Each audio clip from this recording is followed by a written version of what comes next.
Thank you, Supervisor Gray.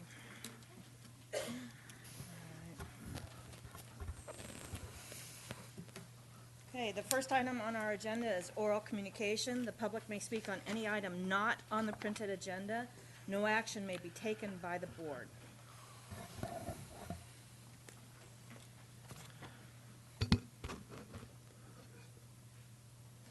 My name is Mark Thornton. I live in the Groveland area. I'm here to put into the public record my disagreement with the language of the right of entry permit that the county has been mailing to select property owners whose property has dead trees within 200 feet of the public infrastructure. The county proposes to remove these trees using funding from the California Disaster Assistance Act. County staff has been aware of my concern for weeks and the specifics of that concern. Last week I received a response from the county regarding my requested amendments to the right of entry permit. Mr. Pedro, are you in agreement with the content of the response letter? Mr. Pedro? Yeah. Yes, I am. The letter was reviewed with County Council before it went out as well. I don't know if Council has anything she'd like to add to it, but yes, I do agree. Yeah, I would like to add that the Government Code, Title 19 of the California Code of Regulations and direction from Cal OES specifically require the language that you take issue with, Mr. Thornton. So unfortunately, this is not something that the county has the ability to make any modifications to. Thank you. I have several concerns about the permit language, but the primary issue is that of liability. In essence, the right of entry permit requires the property owner to waive all rights to file a claim if something bad happens, and potentially assigns all liability to the property owner if anything bad happens. Specifically, the permit is a demand to hold harmless all government agencies as well as its agents, contractors, subcontractors, and any others involved in the project. The county's cover letter to property owners references that the contractor hired to remove the trees will be, quote, fully licensed and insured, close quote. In my letter to the county, I asked that the permit be amended to reflect that representation. The response letter from the county that I have here with me today rejects any proposed changes to the right of entry permit language and specifically makes no reference to the core issue of insurance coverage. I repeat, the right of entry permit is currently written, blocks the property owner from being protected by the contractor's insurance. The county maintains that Cal OES has refused to change the language in the permit. I'm requesting under the Public Records Act a copy of any and all correspondence, emails, notes, etc., that document who with Tuolumne County made the inquiry about revising the right of entry permit language, what it is that was asked, who at the California Office of Emergency Services responded, and what it is they wrote or said.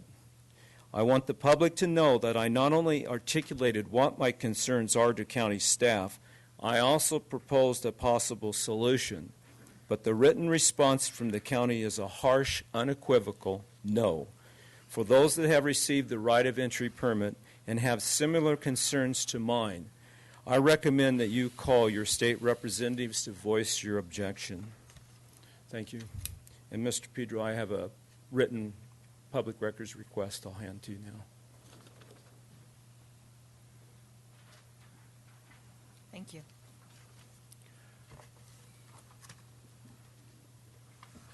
Extemporaneously, I would like to point out that the Caltrans right of entry permit process is significantly different than what OES is mandating, and I think this is a to-be-continued issue. Thank you.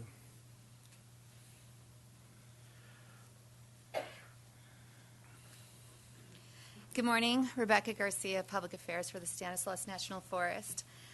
I would like to first offer some information about what the Stanislaus National Forest has been doing. As you know, regionally and locally, tree mortality continues to be a top priority due to the safety concerns to the public and its effect on recreation. Over 10,000 hazard trees have been removed from the forest since last fall, and we continue to work on high priority areas. This work will come to a noticeable slowdown due to the fact that our firefighters are going to be away on assignment through the summer, but things will pick back up thereafter. I would like to remind the public to please exercise considerable caution when recreating in the forest. If it's a red tree, it's a dead tree. And additionally, just yesterday we found a human start fire. This happens continuously. Fortunately, we put it out when it was very small. But please exercise proper fire safety and water safety as well. We had another death just last week. So it is also with a bittersweet sentiment that I am going to be saying farewell. It's been my pleasure to serve this community and to offer information about what the Stanislaus National Forest has been doing over the last 2.5 years, but I have accepted a position to be the Director of Public Affairs in Okinawa for the Marine Corps. So I thank you so much for welcoming me into your community and for allowing me to serve. Thank you. And I just want to say thank you from this board for your updates. We really appreciate them, and I sincerely hope that whomever will be taking the mantle from you will follow your example and continue to come and report out to the public. Thank you. It's been a great Thank you, benefit. Rebecca. Thank you.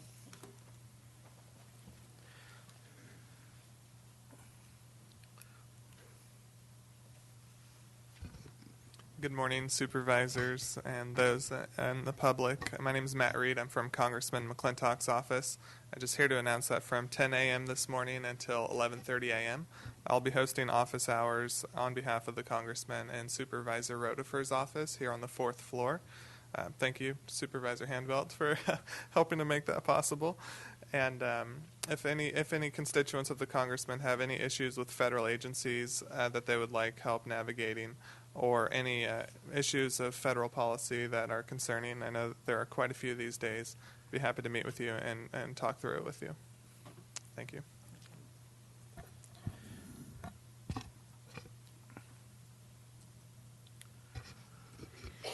Good morning, Tracy Riggs, County Administrator's Office and OES Coordinator. I just wanted to give some information regarding a public workshop that will be taking place to your board and to the community. This is a workshop put on by PG&E and County OES that will be on July 30th from 9 to 12 at the Word of Life Church. And this is the intended audience is for those who reside in the Miwok Village, as we will be discussing the project, the timeline, and also signing up individuals for the PG&E's debris removal program. So they will have several staff on site there, and people who live in that area will be able to sign up for that program. If they do not sign up, they will not be eligible. So it's important that they come and participate, and they're trying to sign people up as they go, but there were some who were missed in the original startup phase of this project. So we want to make sure we don't miss them. Thank you.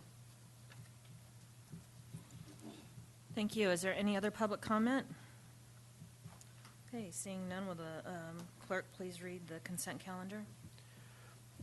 Minutes of the meeting held July 5th, 2016, finding that a summary of ordinance number 3297 was published, accepting the certification of the results of the statewide presidential primary election held on June 7th, 2016, accepting the Office of Traffic Safety grant for extraction tools, authorizing the county administrator to sign, authorizing the engineering staff to prepare and administer federal funding applications for guardrail replacement and intersection improvements under the Highway Safety Improvement Program through the Federal Highway Administration, and approving the amendments to the Conflict of Interest Codes for the Tuolumne City Sanitary District, Community Resources Agency, and the Sonora Union High School District.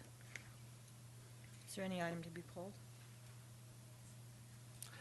Madam Chair, I move we approve the consent calendar. Second. First by Supervisor Gray, second by Supervisor Hanfeld. All those in favor? Aye. Oh, Aye. I'm sorry. Is there any public comment on any item on the consent calendar? All right, I'll call a question. All those in favor? Aye. Any opposed? Carries. Supervisor Brennan, did you want to announce the vote since we have a couple of absent members? Thank you. Thank you. Yes, Supervisor Gray, Supervisor Hanfeld, Supervisor Brennan voted aye. Absent is Supervisor Rutherford and Supervisor Royce. Thank you. Item 7, Staff report. Consideration of approving a certificate of recognition for Director of Public Health Nursing Kathy Amos upon her retirement and a presentation of her 30-year county service award. Well, good morning, Chairwoman Brennan and members of the board. Ann Connolly, Human Services Agency Director. I'm here kind of with ambivalent feelings, with happiness for Kathy Amos and sadness for Human Services. Kathy, our Director of Public Health Nursing, first of all, is getting her 30-year county service award and is now has announced her retirement on August 26, 2016, after working 30 years in the Public Health Department. So I don't want to say that Kathy has been around a long time, but when she came to the county in July of 1986, gas cost 89 cents a gallon. Crocodile Dundee was the hit movie. Blazers with the biggest shoulder pads you've ever seen were in style, and a house cost less than $90,000. And after all that, Kathy took an actual cut in pay from her job as Director of Professional Services at Visiting Nurse Association of the Motherlode to earn the princely sum of $10.07 an hour as a public health nurse one. Now, there's a woman with a passion for the job. Kathy has been in her current position for 14 years as Director of Public Health Nursing, and to try to put everything in one certificate is difficult, but a few of the things that Kathy has done is cultivate relationships within the community, and some of the committees she participated on were the YES Partnership, Prevent Child Abuse Tuolumne County, the Emergency Medical Care Committee, and she was a founding member of our local chapter of the American Cancer Society Board. Some of the projects that she's worked in or supervised, and they've been very dear to her heart, are maternal child adolescent health, childhood lead prevention, immunizations, communicable diseases, California Children's Services, Women, Infant, Children's Program, jail medical, emergency preparedness, family planning, child health and disability. She was also instrumental in getting a grant from the First Five Commission in the amount of $600,000 for case management, and also what we call a SNAP Ed grant, which is a food nutrition program, education program, for over $176,000. Kathy has a lot of qualities as an administrator, and I think I wanted to just kind of give you a flavor of how she is. She chaired the Tuolumne County Health Fair Committee literally for the past 19 years. And as people know in the community, this is a very successful fair with thousands of people able to access health care. And she has it down to a science, and I will say it's usually Kathy's way or no way, not really. And after her retirement, she's even volunteered to continue doing that for no pay. Now that's someone that we love. Kathy is also the one who set the record for the fastest serving of food at our annual Human Services Agency party. Now, this may not seem like an accomplishment, but when you have over 100 individuals, I have never seen food move so fast, and we were actually literally looking for people to serve. Phenomenal job because she's such an organizer. The public health office remodel, what I like about what Kathy did when we remodeled the entire office, she made sure that clients and staff were comfortable through the whole process and that services were not interrupted. Flexibility and being calm in the face of the storm. So Kathy has always been open to integrating public health staff with other HSA departments. We now have a behavioral health clinician placed at public health due to her efforts. The other thing I really appreciated about Kathy was that in 2009, when we had Visiting Nurse Association, she volunteered to actually be the executive director during a very challenging time, and I will forever be grateful for that. The other thing that we laugh about with Kathy is that she's a natural problem solver with a common sense approach. When I did adult protective services and I had a client who didn't want to accept medical treatment, I would have Kathy accompany me. And in her inimitable way, she would describe the disease process that the person would be undergoing in very graphic detail. And I have never seen a client call an ambulance so quickly after meeting with Kathy. She was very successful. Financial guru. Kathy knows every nuance of every dime that comes to the public health department. Not only can she wring every cent out of public health, she will wring every cent out of other departments' money if you allow her to, and she has done so. Some of the quotes about Kathy, Kathy's open and honest style and common sense approach to problem solving is a real asset. She has a strong commitment, loyalty to the workplace, and sets high standards for herself and her subordinates. This is one of my favorites. She does appear to be making a diligent effort to improve her spelling, always trying to make herself better.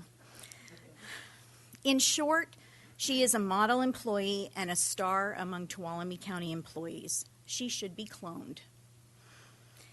Throughout the past 30 years, Kathy has been the rock in public health, with her consistent leadership having been critical to the success of the public health department. She's been able to spend her career in a job that she's passionate about. She's been an outstanding ambassador as a public health educator. She's always looked to maintain the department's fiscal solvency and demonstrated creativity in integrating public health staff and services across the Human Services Agency. I want to say thank you to Kathy for always wearing her heart on her sleeve, her diligence in every task assigned to her, her humor, her dedication, and her hard work. We are really going to miss Kathy, but as you can see out in the audience, Kathy is leaving a staff that is as dedicated to improving the health and well-being of the community, a group of caring, committed individuals, and that will be Kathy's legacy to public health and to the county. So I would ask that the board join the Public Health Department and the Human Services Agency in thanking Kathy for her 30 years of county service and wish her a well-deserved retirement with many wonderful trips to be taken with her family and friends. And I also have Kathy's 30-year service award, so if I could. So let's get a motion first. Okay. And do any of the supervisors? Madam Chairman, I move that we approve the certificate of recognition for Kathy Amos. Second. Is there any public comment? All right, seeing none, we'll call for the vote. All those in favor? Aye. Supervisor Rotifer is absent. Any comments? All right, I have something I would like to. Madam Chair, as you're coming up, I just want, not going to be a big thing, Kathy, because you're already getting me teared up watching you. But we kind of grew up in the organization together, and everything that Ann just mentioned is so true about you. You're just a consummate professional, but you're a very caring person, excellent at what you do. You're a great example to all around you. We're going to miss you around here, but congratulations.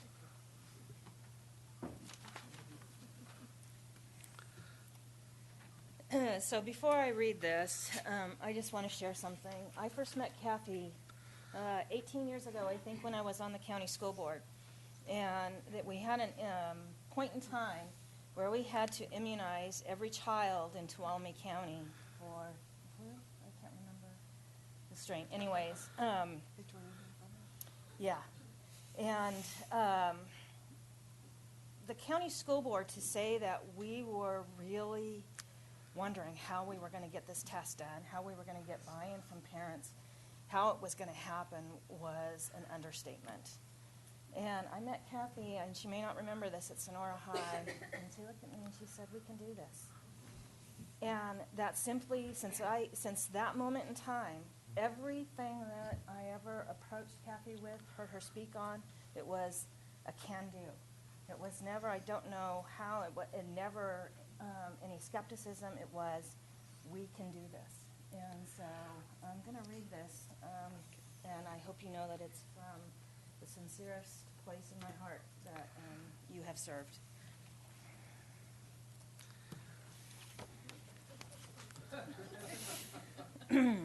On July 21st, 1986, Kathy Amos was hired as the Public Health Nurse 1 in Tuolumne County Public Health Department. She promoted to a Public Health Nurse 2 in October of 1987, a supervising public health nurse in May of 1991, a program and service manager in June of 1998, and attained her current position of Director of Public Health Nursing in January of 2002. Kathy has been an integral part of Tuolumne County's community health programs for 38 years, spending 8 years with VNA of the Mother Lode as Director of Professional Services prior to her county employment. During her 30 years with the Public Health Department, Kathy has cultivated partnerships within the community and has dedicated her career to improving the public's understanding of the role of public health as a representative on numerous committees and work groups, including the Yes Partnership, Prevent Child Abuse, Tuolumne County Emergency Medical Care Committee, Perinatal Multi-Network, Safe from the Start, Bioterrorism Task Force, Sonora Area Foundation Health Advisory Board, and the California Conference of Local Health Department Nursing Directors. Kathy has also been the health services for thousands of individuals living in our community. Kathy has always been a proponent of integrated services, having public health nurses working at various times in many human service programs. A behavioral health clinician is now placed at public health to promote early assessments and access for clients due to Kathy's efforts. During her 30 years with public health, Kathy has provided consistent, unflappable leadership and mentorship to her staff. Kathy's legacy is that she is leaving a staff that is dedicated and passionate, as Kathy has been, about the critical role that public health plays in improving the health and well-being of the community. Now, therefore, the Tuolumne County Board of Supervisors does hereby join the Public Health Department in extending its heartfelt thanks and appreciation to Kathy Amos for her 30 years of dedicated service to the residents of Tuolumne County on the occasion of her retirement on August 26, 2016, and wishes her good fortune in all her future endeavors.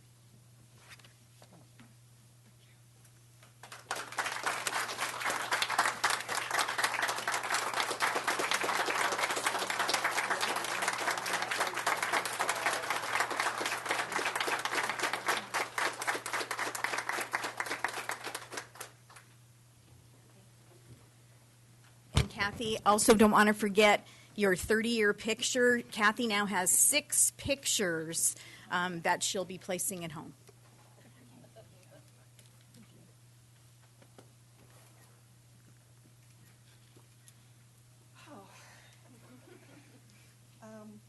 I always write things down, but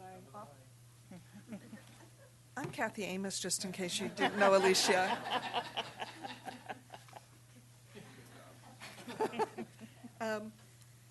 I often write things down and then never read them.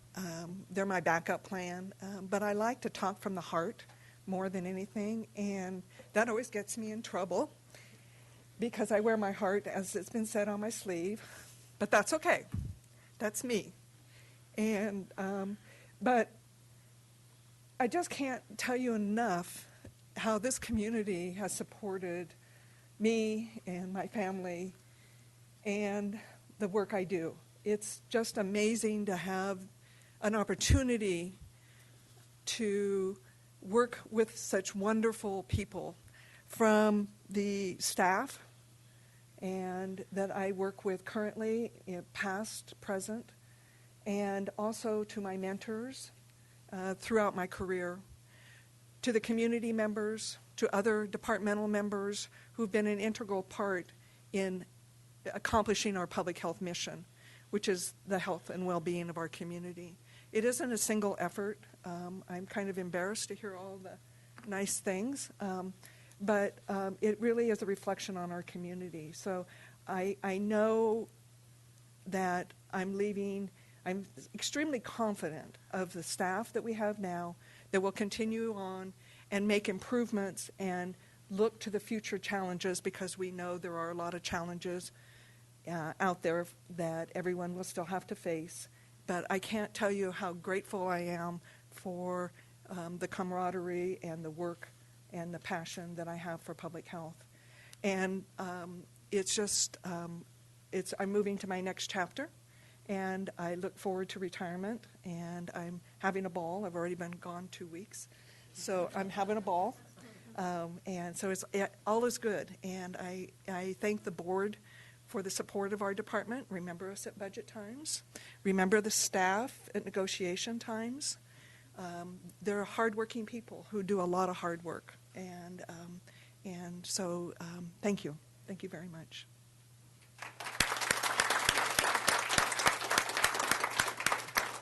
I almost forgot. Would the public health staff please stand?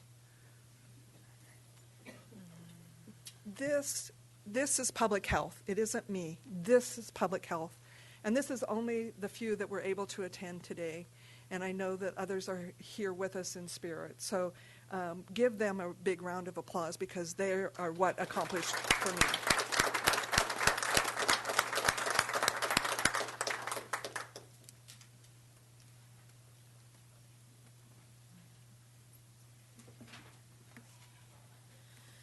Will the clerk please read item 8? Consideration of adopting a resolution approving the contract with Moss and Associates for the first phase of construction management services for the new county jail.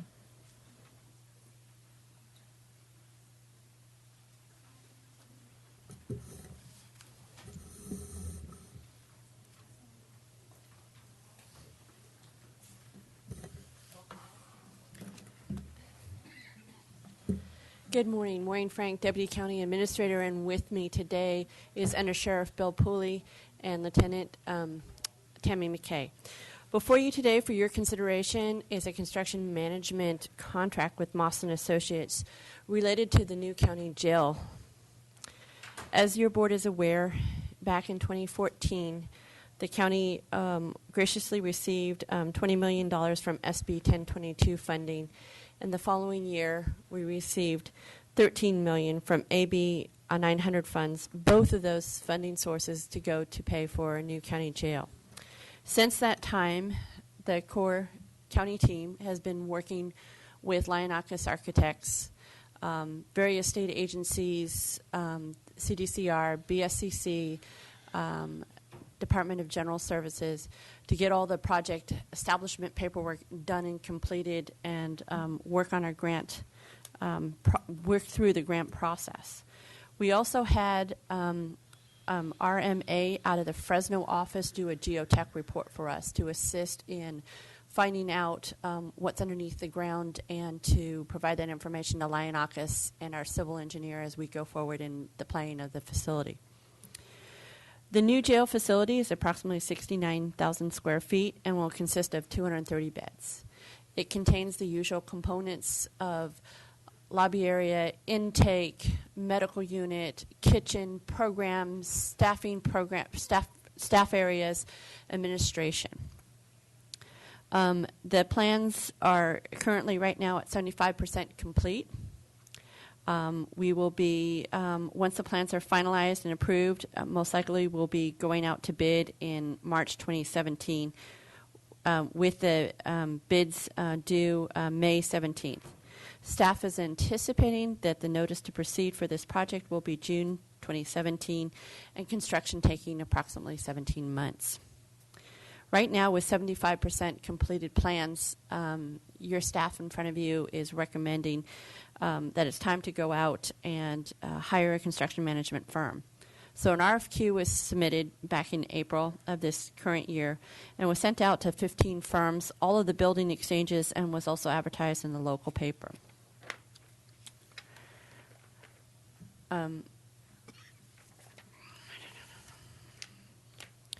The scope of work that we have before you today in the RFQ was divided into 2 phases.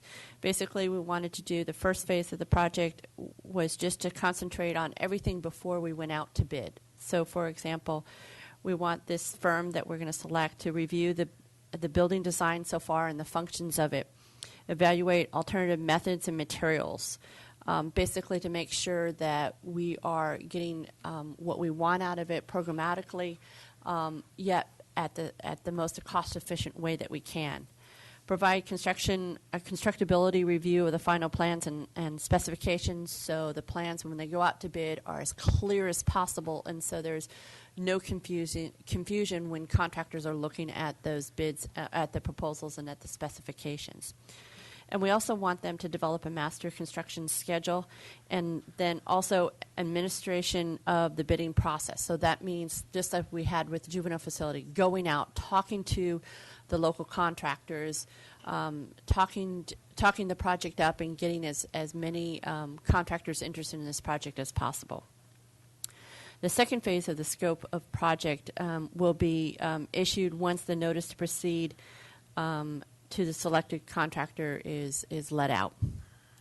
The scope of work for these activities in the second phase will include contract administration, project record keeping, review and processing of construction submittals, respond to any requests from information from the contractors or the subcontractors, manage payments and propose change orders, construction observation, and that's required on a day-to-day basis, inspection and testing coordination with some of our sub-consultants, and quality assurance and control of the overall project. So as I said, in April we let out a request for proposals, and upon close of those on the closing date of that, the county received 4 proposals. We received a proposal from K&B Construction, JKL Construction Services, Moss & Associates, and Vanner Construction Management. A review committee met, and upon initial review of the written proposals that we received, we narrowed it down to 2 firms, and that's Moss & Associates and Vanner Construction Management. And in looking at those proposals, we really looked at the following items as far as how we reviewed and how we ranked them. And we reviewed them and ranked them based on their experience and qualifications of the firm, experience and qualifications of the proposed staff that they had in their proposal submitted to us, the understanding of the project. Did they really look in what we have and understand what we wanted as far as the tasks and duties that we put in the RFQ, and were they committed to stand behind them? We wanted to know that they had the available resources to do the project. We're on a very tight time frame, both for us personally and for the commitments we made in the grant application, so that was very important to us. So the top 2 firms, Moss & Associates and Vanner, were invited in to do a follow-up interview with us. And at the interview, Sheriff Jim Mealy, Under Sheriff Bill Pooley, and Lieutenant Tammy McKay and I sat in on the interview process. And we were really looking at, as I said, those items that I just mentioned. And upon the conclusion of those interviews, we really felt that Moss stood out versus Vanner. The 3 top people that Moss had proposed to us and that we met during the interview process, David Burton, the vice president, has 33 years in the business. Tom Russell, who is here today and can answer any questions you may have, will be our project manager, and he has 20 years in the business. And Greg Offner has 40 years in the business, and he'll be the day-to-day construction manager during phase 2 of the project.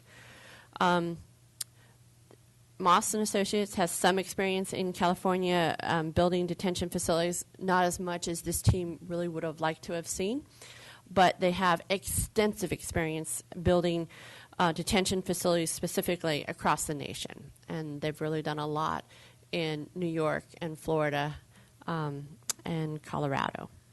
They have worked with BSCC, CDCR, and State Fire Marshal's staff on correction facilities, so there was a familiarity with that. Our biggest concern, and we do have a great relationship with Vanner. They're doing an awesome job. Can't say enough about them on the juvenile project. They've done a great job with us. One of the things the committee felt was their weakest point was in their proposal, and who we met in the interview process was a construction manager that had less than a year on the job. The first job that he's currently on, his first job that he's currently on is in, I believe, Tulare County. Is a school. So this would be his first attention project, and so that really concerned us a great deal. Like I said, it was pretty even up until that point between Banner and Moss. That really tipped the scales, if you will, for us. So that's the reason why Moss is being recommended before you today. The contract for consideration is for the first phase of work only, and staff will, once we, the cost for this first scope of work is $355,060, and the money is already included in your capital budget for this current year. The contract has been reviewed and approved by County Council. The second phase of work, as stated earlier, will commence once the notice to proceed is given to the contractor. That phase of work will cost $1,254,720. The contract for the second phase of work will come before your board most likely late this next spring. So with that, the team is here to answer any questions, but we're looking for a recommendation of support for awarding a contract to Moss & Associates. Any questions? Just you're all on the same page with this. You all concur that this is the one that is the best for the job. Yes, sir. Okay. I have a question and for Tom, and I'm sorry, Tom, I'm trying to find your last name here, but Russell. Okay. In the briefest letter, you mentioned that you had experience with Lyondakis on a collaboration with the design team for something for the state. Did you guys complete that project?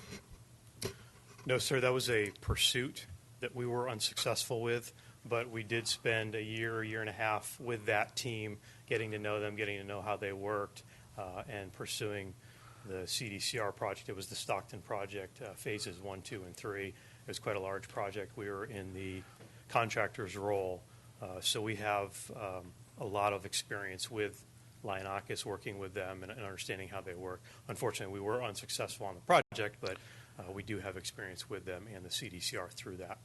Thank you. You're welcome. Supervisor Hanfeld. Well, I have a number of questions about this. First of all, I'm going to chastise our own team because I think your briefing document was a little too brief. Okay, and since it didn't answer my questions, I did my own research. I actually called some of the people referenced in here as references and talked to them. Mr. Russell, you take credit for working on the Santa Cruz Roundtree renovation project, but you aren't the contractor. CGL's the contractor. That project isn't even out of the ground yet. I'm looking for a record of success. You clearly have an enormous amount of experience building correctional facilities elsewhere. Okay, but from personal experience, I happen to know the rules and regulations for constructing anything outside of California are completely different. And working with BSCC and completing a successful project would really make me feel a lot better. But I don't see evidence you've done that from start to finish and finish them. In fact, some of the references you give, I had trouble finding where you were how shall I say, a principal and in fact did things. You mentioned an East Mesa project. I found 2 of those, one of which I don't know what your involvement was. The other one is not out of the ground yet either. So can you tell me where you've done a BSCC start to finish and finish something? The Santa Cruz Roundtree project you mentioned is a contract that we are performing through CGL. I know that. CGL is our main point of contract. We have a contract with CGL to do the program management and construction management portion of that project. So I'm the main point of contact with Betsy Lindbergh, who is our reference for that project, and Leonard LaChapelle at the BSCC, who is my main point of contact for them. We've been working with them for approximately 2 years now. We've just gotten the contractor on board, the Gilbane team. They are finalizing design and breaking ground this month on that project. The East Mesa project you refer to is a project we built several years ago. The role I was in was a project engineer that was in Southern California. It was for CCA. We built that from start to finish 20 years ago. You were the primary contractor? You were the project management team? We were, yes. Yes, sir. Really? Yeah. Syntex Construction is who I was with before. You were with the contractor or the project management team? The contractor. Okay. Because the project management team was somebody else. There was no project management team on that project. Our contract was straight with the owner, and they did not hire a Must contract be a different manager. project. We performed that duty. My sources said there was another project manager on the East Mesa project. But that's okay. May have been a different So one. you'd mention Roundtree again, but it isn't out of the ground. You're ready to break ground. So where have you done something with BSCC, start to finish, carried it through as a project manager? We've not finalized a project through the BSCC project process. There's not a whole lot of them that have at this point because they're so slow to get through that whole process. But I've worked with 9 counties on their application through the BSCC process and finalized those. We're, like I said, Santa Cruz, and we're also working with Merced, starting that process off also. By the way, as much a bad time as I'm giving you, I want you to know that the people I talk to reference think you're a terrific person. They like working with you. So we're going to do you a good job. I assure you, we will do a good job for you. A couple other concerns. Mr. Offner lives in Philadelphia. Is he going to move here and live here full Yes, time? sir. Absolutely. Full time during the job? He has family in California that he's very anxious to move to. I'm not worried about his family in California. I want him here on the job. He's going to be here on the job. Absolutely. Okay. I'm glad he has family Yes, here sir. in California, but I want him here on the job. He will be here on the job. The other one of concern to me is we need to do this thing on time, on budget. Absolutely essential. We don't have any spare money laying around. Not unusual for counties, particularly small rural counties. Your original bid came in substantially higher than what you negotiated down to. Is that a pattern we're going to see on change orders? No. Is that a pattern I would see on change orders? Well, hey, look, I don't worry about people making money. I always worry about them getting rich on one job. And your I understand that your original bid for on the financial side came in at least a third higher than what we finally settled at on the total package. I'm a little concerned about that. There was a lot of discussion of scope between Maureen and myself, and we finalized that, and some items were not necessary that she or Lionakis was handling, so we were able to fine-tune that for you guys and save you some money. Okay. By the way, I should have said with Mr. Offner, I checked into his credentials, and they are, I would say, slightly better than superb. He has an incredible reputation. That's really good. Look, I don't have any concern about your capability. I'm concerned is your real experience in BSCC, and I haven't seen that. And that's getting it through. It's across the finish line. It's really important to me. So I'm issuing that as a concern. And with that, done. Supervisor Oh, Rice. I'm sorry. I left out the thing that we are really big on encouraging local contractors to play in our game. And so I also expect that. So are we. You have a good history of that? I didn't see that in here. Yes, as a matter of fact, I travel frequently for projects prior to moving to California, and we were very successful bringing in local communities. As a matter of fact, that's how we we were successful ultimately. We think it's important. Supervisor Royce. Sure. It's a really good proposal. I support approving it. Good job to staff for vetting the candidates, and I'm glad we looked beyond just the experience we've already had. I think this is a really, really good proposal. I'd like to second what Supervisor Hanvelt said. Local contractors, try to get any kind of spin-off we can just to help spur economic development in our county is a wonderful thing. So any ways that you can contribute to that would be greatly appreciated. And then just be careful with rock. Don't leave that risk in our pocket, please. Thank you. We will protect you. Thank you. And I would just echo the comment. The notation that I had was about local contractors, and it is a very, very high priority of this board, and appreciate that you addressed that. So with that, is there any questions from the public at this time? All right, seeing none, I'll bring it back to the board. Move on staff recommendation.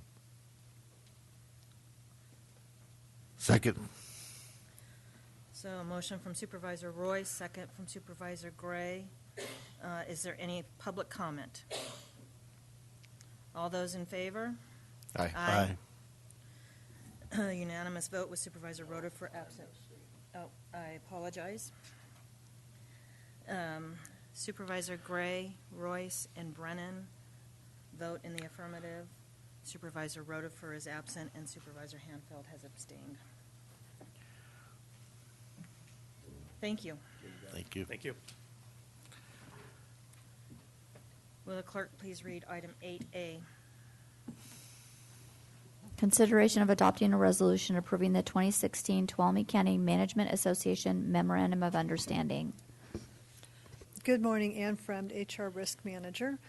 Before you today for your consideration is the Tuolumne County Management Association Memorandum of Understanding. We have met and conferred a number of times, and we are in agreement with the following changes to the current Memorandum of Understanding.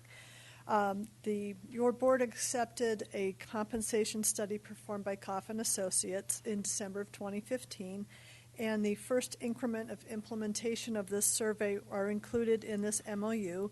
The first is dealing with compaction levels between supervisors and the highest level persons they supervise. The ranges for a non-sworn supervisor to manager have been changed from 20 ranges to 25 ranges, and for sworn members of this unit from 26 ranges to 30 ranges. Additionally, positions that were identified as being more than 20% out of market were brought down to 19%. A 2% cost of living adjustment would be applied, and all of these adjustments will be effective June 26, 2016. Agency fiscal officers and business managers that have a CPA certificate issued by the state of California are entitled to a 5% pay differential. Additionally, last year there was post and educational language that was applied to the Deputy Sheriff's Association. This language has also been brought into the management unit that allows for sworn and non-sworn individuals in the bargaining unit to get educational incentives as well as incentives for post certificates. Family medical leave has actually been removed from this MOU, as it will be for all MOUs, and a separate policy has been created. That policy will be brought to your board under a separate item once we have finalized all agreements with the remaining bargaining units. And the county and the association will begin successor MOU negotiations on September 7th, 2016, since this MOU does expire at the end of this calendar year. So your staff is requesting your board approve the attached Memorandum of Understanding as well as the resolution acknowledging acceptance of this memorandum. Any questions from the board? Just a comment. These were real easy, weren't they? Oh, boy, yes. Yeah. Yeah, this is difficult times again. It's No, not I an just easy want to budget. thank the units that you bargained with for working through all of the issues, and thank you for helping us get there. Thank you. I would just agree. and say that this feels rather anticlimactic every time we approve one of these. But just want to thank you for all your hard work on it, and also just recognize all the hard work of our employees, and just emphasize the board really does care about the employees of the county, and we want to take care of them and do the best that we can. And we live in a world with finite resources, so we do our best. But anyways, thank you. You're welcome. Supervisor Hanfeld?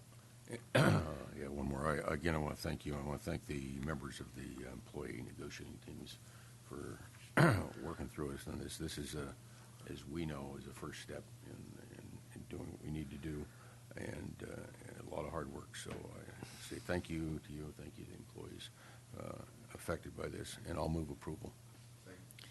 Is there any public comment on this item? Right, we have a motion from Supervisor Hanfeld, a second from Supervisor Royce. I want to echo the comments of my fellow supervisors and thank you. This does seem anticlimactic. It is a long process and a lot of effort, and appreciate that effort. With that, all those in favor? Aye. Aye. A unanimous vote with Supervisor Rutherford absent. All right. Item 8B. Consideration of adopting a resolution approving the 2016 Tuolumne County Attorneys Association Memorandum of Understanding. Good morning. This is Ann Fremd, HR Risk Manager. Before you is the Tuolumne County Attorney Association and Memorandum of Understanding, which we have met and conferred over and are in agreement with the following changes to the current MOU. There is a 2% cost of living adjustment for all members of the bargaining unit effective June 26th. Again, the Family Medical Leave Act has been, language has been removed from this MOU and has been moved to a separate policy. Currently, members of this unit are eligible to receive up to a 200-hour cash out annually of personal leave. Right now, the rule is they can cash out one time per year. We have now changed it to where they are eligible to cash out 2 times per year, but the current cap still stays at 200 hours. And the county and the association will begin negotiations on a successor MOU on September 9th, 2016. Staff is recommending your board approve the 2016 Tuolumne County Attorneys Association Memorandum of Understanding and Resolution. Are there any questions? Comments? Yeah, same comment. Yeah, same comments. Thanks. Any comments from the public? Seeing none, I'll bring it back for a motion. Move approval. Second. Motion by Supervisor Hanfeld, second by Supervisor Gray. All those in favor? Aye. Aye. Motion carries with a unanimous vote. Supervisor Rutherford is absent. Thank you, Ann. Thank you. Item 9. Consideration of approving correspondence to the Governor Brown requesting that he work with the state legislator to take immediate action to pass a transportation funding package that does not increase taxes but instead reallocates existing state funds for maintaining and improving the road system in the state of California. Good morning, members of the board. Tanya Allen, Supervising Engineer for the Community Resources Agency. As you recall, during discussions of budget projections within the next 5 years, your board directed staff to prepare correspondence for your consideration to the governor requesting working with the state's legislator to identify sources of funding for road maintenance. Before you today is the 7th in series of correspondence your board has presented to the governor since April. Our letter opens with asking the governor to convene a special session of the legislature to address the condition of the roads in local communities throughout California. Excuse me. We list reasons why the roads are considered unsafe based on the lack of funding to support the general operations or services road maintenance provides and the antiquated infrastructure. The California Department of Transportation is responsible for maintaining 50,000 miles of state highways, and local agencies are responsible for maintaining 143,000 miles of roads and 24,000 bridges. the funding for maintaining the transportation system is inadequate. In Tuolumne County, we are facing $96 million in deferred maintenance costs, which will increase by $202 million by 2035. The county maintains 610 miles of roadways and 53 bridges, which our operating costs exceed our revenue streams. The county needs an additional $6 to $7 million annually to preserve our existing substandard system. Your board was faced with many challenges while balancing the budget due to the significant decreases in HUDA allocation to our county and other funding sources, while our region is also faced with the increases of cost of materials that further reduce our ability to maintain our roads. We also state not only does Tuolumne County not have sufficient funds for road maintenance, we have no funds to protect our investment that we have made over the years in overlaying or reconstructing some of our roads. The network pavement condition index will continue to decline from 39 to 19 within the next 20 years. We close with an additional funding that Tuolumne County's roads and the entire California transportation system will continue to disintegrate, and the longer we wait, the more it will cost to fix our roads. So with that, I recommend that. Question? Supervisor Gray? I'll let you get a drink of water. Sorry, the dust in the air is driving me nuts. My question is, has anybody responded to any of these letters? Not to us directly. I know I have contacted Assisting Bev based on last board meeting, reaching out to the media. We reached out to the Wall Street Journal. We reached out to the Modesto Bee, the Sacramento Bee, and then there was one more. Let's see, in the LA Times. What I'm wondering is maybe at the end of the letter, we ask for a response. Yeah, what's their plan?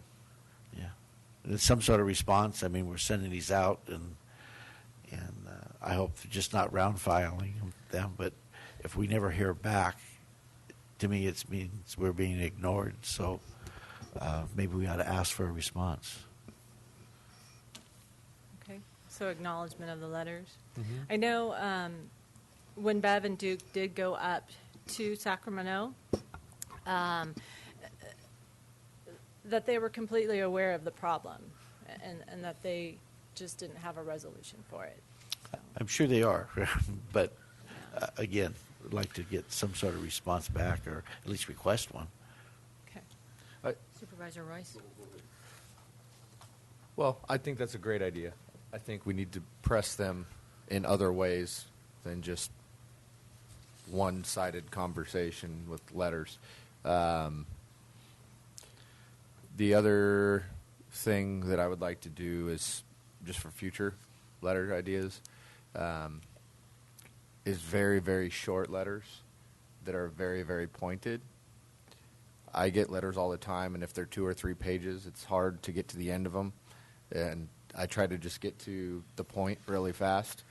And I would like to just tell them they're failing, completely failing, and maintaining our roadways, and just be very stern about that. So 3 or 4 sentences, that long, big red letters. Supervisor Hanton? Yeah, I kind of agree with what you just said. My view is that this board, along with our staff, some time ago, approved a policy that our goal was to maintain our roads at a PCI of 60. And very frankly, that's pure folly. We're never going to get there. My question to staff would be, with the money we have, not the money we'd like to have, with the money we have that even money we think we have isn't assured anymore, but with the money we think we have, what can we maintain? Can we maintain our arterials? Can we maintain our major and minor collectors? But beyond that, beyond what we think we can maintain at 60, I think we need to adopt a policy that we're just going to let them go. We're going to let them go back to gravel.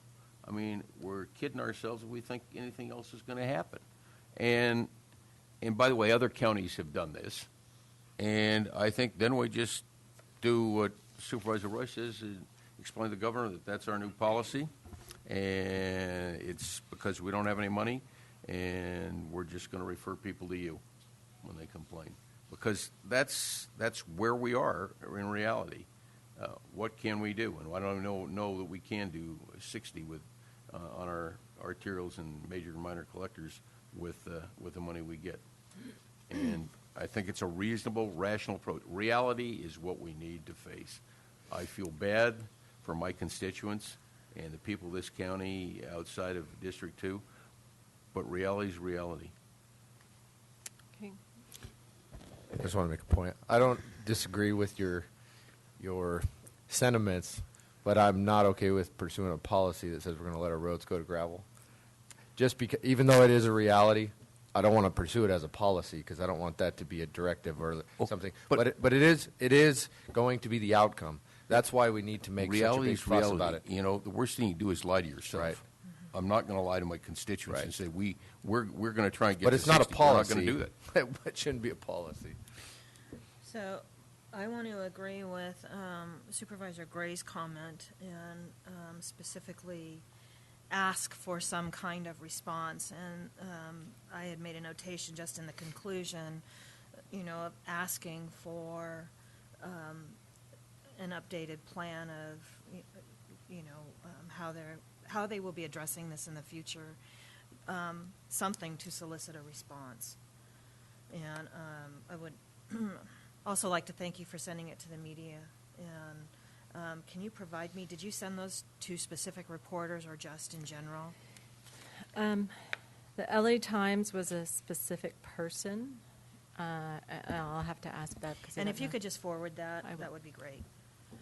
Madam Chair, just a couple points of information. As far as what's going on, I was talking up in Sacramento right now, talking with Kiana, with CSAC staff. There are two primary bills, one by Senator Bell, who's the one that had all the different revenue-raising measures, and I forgot the other senator's name, but it's more of a combination of trying to redirect existing dollars with some revenues. According to Kiana, they're trying to do a mind meld of those two bills right now. And when I asked about the leadership of that, that's coming from the Senate itself. I asked specifically because this was a big point at CSAC. Has the governor gotten into the game and become part of the leadership? And the answer is no at this point. The leadership is coming from the Senate itself right now. But just trying to find out what is going on, and that's what Kiana said is probably the primary thing that's going on right now. The only other comment I just wanted to make is what Supervisor Handvelt was discussing.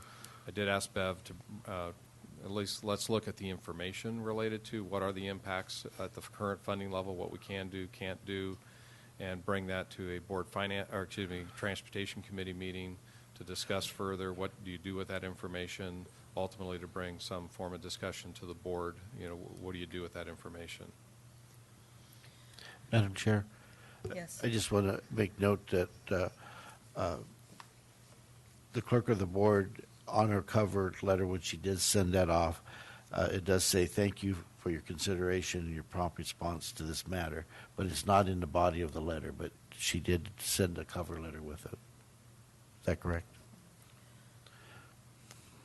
Thank you. Did you get any responses? No. Okay. Must not have worked. And so the other suggestion I might have, though, is that we forward copies of these to Senator Bell as an FYI, just in the event that it can help him with his advocacy. That was another idea I had for a future letter is send the body of all of these letters with just a summary of them and just say, like, we're pleading with you. Please, like. There's a tremendous amount of good information that these letters have been very well done, and it would be nice to have them utilized by anyone who would need supporting information. With that, is there any public comment? Seeing none, I'll bring it back to the board.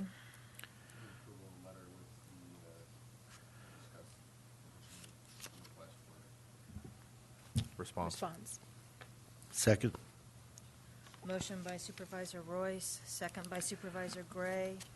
All those in favor? Aye. Aye. Any opposed? Seeing none, motion carries with Supervisor Rutherford absent. Thank you, Tanya. Item 10. Consideration of the Murphy Family Ranch LLC for resolution to amend the existing agricultural management plan for Williamson Act land conservation contract and determination that the proposed farm labor housing is in compatible use under the Williamson Act. Good morning. Adam Piskowski, the Supervisor and Senior Planner for the Community Resources Agency. The Murphy Family Ranch is requesting your approval for their amending their agricultural management plan, as well as their proposed use for farm laser housing as a compatible use under the Williamson Act. The ranch is located at 16320 Murphy Road, and on April 28th, the property owner submitted an application proposing to amend their existing agricultural management plan for Williamson Act Contract 05WA-039 pursuant to Tuolumne County Resolution 10604 to allow farm labor housing on the site. There is currently one residence on the property, and the property owners wish to retain that residence as farm labor housing and construct a second house to be used as their primary residence on the property. They are also requesting a third residence proposed to be constructed in the future for additional farm labor housing, and the agricultural use proposed in the amended agricultural management plan is the growing of fruit and nut trees in a small orchard area and dryland grazing for livestock. At its meeting on June 16, 2016, the Tuolumne County Agricultural Advisory Committee recommended approval of amending the agricultural management plan and limit the farm labor housing to one unit until the Agricultural Advisory Committee determines that the additional farm labor housing is necessary for the agricultural operations on the property. They also recommended that your board determine that the proposed farm labor housing is a compatible use under the Williamson Act. Within the resolution on page 2, under its further resolved, staff has added language that only one farm labor housing unit may be provided on the site at this time, and one additional farm labor housing unit may be provided subject to determination by the Agricultural Advisory Committee that the additional farm labor housing is necessary for the agricultural operation on the property. That language was added based on the Agricultural Advisory Committee's recommendation, and this would help the property owner if they choose to come forward in the future for their additional farm labor housing where they don't have to go through the application process. Therefore, it is recommended that your board adopt the resolution amending the agricultural management plan and determine the proposed farm labor housing is a compatible use under Williamson Act pursuant to Rule 8B of Resolution 10604. Are there any questions? Just comment. I travel that road fairly regularly, and it seems that there's just a considerable amount of improvements that have been done to that property, barn, fencing, I believe, and other things. So it looks like who's ever doing the work seems to be very serious about the project.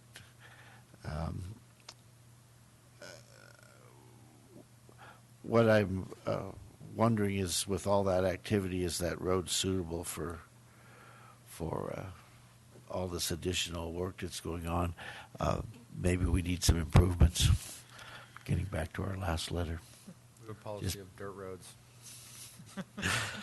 I would just be interested. But anyway, is that the property that I'm thinking about, that with all the new barn and all that Yes, it fencing? is. Okay, all right, thank you. That's what I was trying to get to, just a roundabout way. That's all a comment I had. Any other questions? Comment. Or unless Any you want- public questions, comments? want to bring it back? I just want to say I really like projects like this. I think we need to encourage agricultural uses like this, and I want to make it as easy as possible for people to get things done when they're trying to make things happen like this. So I was a little confused tracking with you when you were explaining the Ag Advisory Committee's kind of conditions they imposed regarding the ag housing. It sounded like they partially tried to make it easier, but it also, I don't know if I'm right, but it sounded like they made it harder as well. Is that accurate? Or Well, their recommendation or their thought process was that through their agriculture management plan, they're proposing 2 acres of fruit and nut trees, Mhm. and the remaining of the property is going to be dryland grazing. Mhm.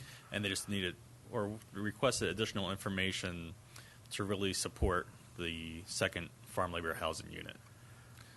So their thought process was so they didn't approve it, they want more information? correct. With what concern? Why would they do that? Need. That the concern was that there wasn't proof that the second house would be used for farm labor housing or would be needed. Are they worried about people just using ag land to develop as like rentals or something, like housing stock? Yes, that's one of their concerns. Do you think that's happening here? We usually defer just to the agricultural committee. Okay, so you don't have a view on that? Not on this one, no. Okay. I think it's reasonable to be cautious with it. You know, it's ag land. You don't want it subdivided. That's Yeah. the purpose of it. And they have a ability to come back if they need another house. Yeah. But for a few 2 acres of nut trees, I don't know how many houses you need. Yeah. I think it's a reasonable look at it. So to come back, what would they have to do again? They won't have to pay for an additional contract amendment. So it doesn't have to go through our office for a project. It doesn't have to come back to your board. No permit fee based or on whatever? Correct, based on how we word the contract or the resolution, and they would just need to go back to the agriculture advisory committee with the additional information proving that they do need that farm labor housing. Were they satisfied with that, the proponent? I'll have to refer to the file, but I believe they were acceptable with that since we did move forward to your board for the proposal. Okay. And I don't think it'll be that difficult to come back and get a recommendation once they're moving along with their more intensive cropping piece. I think it's okay. The only point that I want to make regarding this, which is kind of a precedent thing in the way this committee does the business and how this moves forward, is I don't want to cause problems in the future doing things this way. When people are trying to put together a business plan, they don't necessarily have an approval for something. If they're trying to do any kind of ag tourism or things like that, and there's a viewpoint that there's too much building on a site and it's kind of left open-ended, I think that could be difficult for people that are trying to make investment decisions. And actually, if you're doing a winery or you're doing mostly crops, probably not grazing as much, but I want to be cautious with that, and I just want to express that to you because I want to see these kinds of things move forward. But in this case, I'll support it, and I'll go with what's happening. Does that make a sense? motion? Sure. That's in my district. Do you mind if I make Sorry, a motion? Supervisor Gray. Madam Chair, I move that we adopt the resolution amending agriculture management plan based upon findings A, B, C, D, and E. I also move that the board determine that the proposed farm labor housing is a compatible use under the Williams Act pursuant to Rule 8B. Findings A, B, C, D, E, and F. Second. And one more time, is there any public comment? Seeing none, I'll call for the vote. All those in favor? Aye. Aye.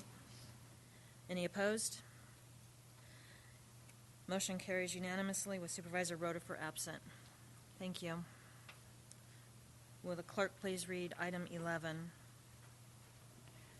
Consideration of adopting a resolution calling for an election to be held on November 8th, 2016 for the purpose of submitting to the voters a proposition that would authorize up to 60 affordable rental units to be developed, constructed, or acquired with public funds each year in the unincorporated area of Tuolumne pursuant to Article 34 of the California Constitution. Madam Chairwoman, members of the board, Sheila Shanahan, Housing Program Coordinator. I'm here today with Chris Schmidt, Deputy County Counsel, who's been involved in this process.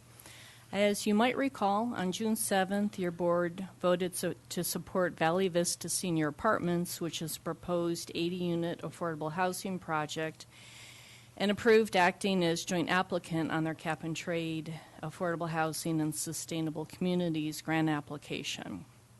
At that same meeting, staff presented a proposal to take what's called an Article 34 referendum to the voters on the November 8th, 2016 ballot, in part to support Valley Vista, which may need Article 34 authority in order to receive state affordable housing funding. At that meeting, your board directed staff to pursue placing an Article 34 referendum on the ballot and referred the item to the Board of Supervisors Housing Policy Committee for their input and recommendation. An Article 34 referendum authorizes a certain allotment of affordable rental units to be constructed or acquired utilizing state funds. It doesn't guarantee or require that the units are actually developed. It simply provides authority for them to be developed. All of the projects would still need to go through the normal development approval process. The Board of Supervisors Housing Policy Committee met on June 8th and formed an ad hoc subcommittee to help craft the specific language for the ballot measure. The committee met on June 22nd and worked with Chris Schmidt, Deputy County Counsel, to provide direction. The proposed language is on page 2 of your staff report and reflects their suggestions. It reads, "May affordable rental housing be developed, constructed, or acquired with public funds within the unincorporated area of the county of Tuolumne in an amount that does not exceed 60 units annually, with any units not used carried over to the next year's allotment, and only after satisfying the public review process." The referendum has no impact on the county's general fund other than the cost of adding it to the election. According to Debbie Bautista, our auditor controller, it's likely to cost less than $10,000. It's too early in the election process to determine the actual cost. In order to place this on the November 8th ballot, your board would need to pass a resolution in your packet prior to August 19th in order to complete the tasks required by the election code. In conclusion, staff is recommending that your board adopt the attached resolution calling for an election to be held on November 8th, 2016, for the purpose of submitting to the voters a proposition that would authorize up to 60 affordable rental units to be developed, constructed, or acquired with public funds each year in the unincorporated area of Tuolumne pursuant to Article 34 of the California Constitution. Be happy to answer any questions. This is weird. What's up with the 60 units? The authority is for general units. It's not specific to any project. It needs to be enough so that you'd be able to develop a project and have an allotment of units. Typically, apartment complexes are anywhere from, say, 50 units to 100 units, and so it was a number that seemed appropriately sized for a rural area by the subcommittee. So we can make that number whatever we wanted? Yes. So why would we cap it? Why would we want it lower? Is it because it's harder to pass it if it's higher, or what's the logic? Why are we tying our hands? To 60. Yeah, why not do 100 or 99 or? We could do that. The units are going to roll to the This is next per year, year. not per complex, right? So I mean, if Right, somebody it'd be wanted per to do year. 3 20-unit complexes, it would work. Or you could do, if you did 90, you could do 3 30-unit complexes Right. potentially. I mean, that's pretty realistically probably unlikely, but so is this exists in perpetuity? It would, that as crafted. And it would be applicable to not only the project and the proponents that came forth at that meeting, but in general to Yes. nonprofits, or how does that work? It would be an affordable project subject to Article 34 referendum, which is pretty specific. You recall Tuolumne Apartments, which you supported, didn't need that authority because it was a rehab. That's the Michaels project. And the amount of funding was less than 50%. So there are exceptions. It's only needed in certain circumstances. So would this be something like Habitat could take advantage of, or other groups like that? Well, Habitat right now is building for sale housing, which is completely exempt from Article 34 of the Constitution. But if they did rental, then yes, it would apply to them. I think we should increase that number. And we're only doing 60? I don't know what Beetle thinks. Item one says the Valley Vista Senior Apartments is a proposed 80-unit. Yeah. I mean, I don't know if they'd build them all in 1 year, but And then the language for the carryover, I want to see that again. Right. I mean, I think give ourselves as much flexibility as we can, and then we can deal with it. Mhm. I don't understand why we would even have a number. Do you have to have a number limited? It would be recommended to have some limit.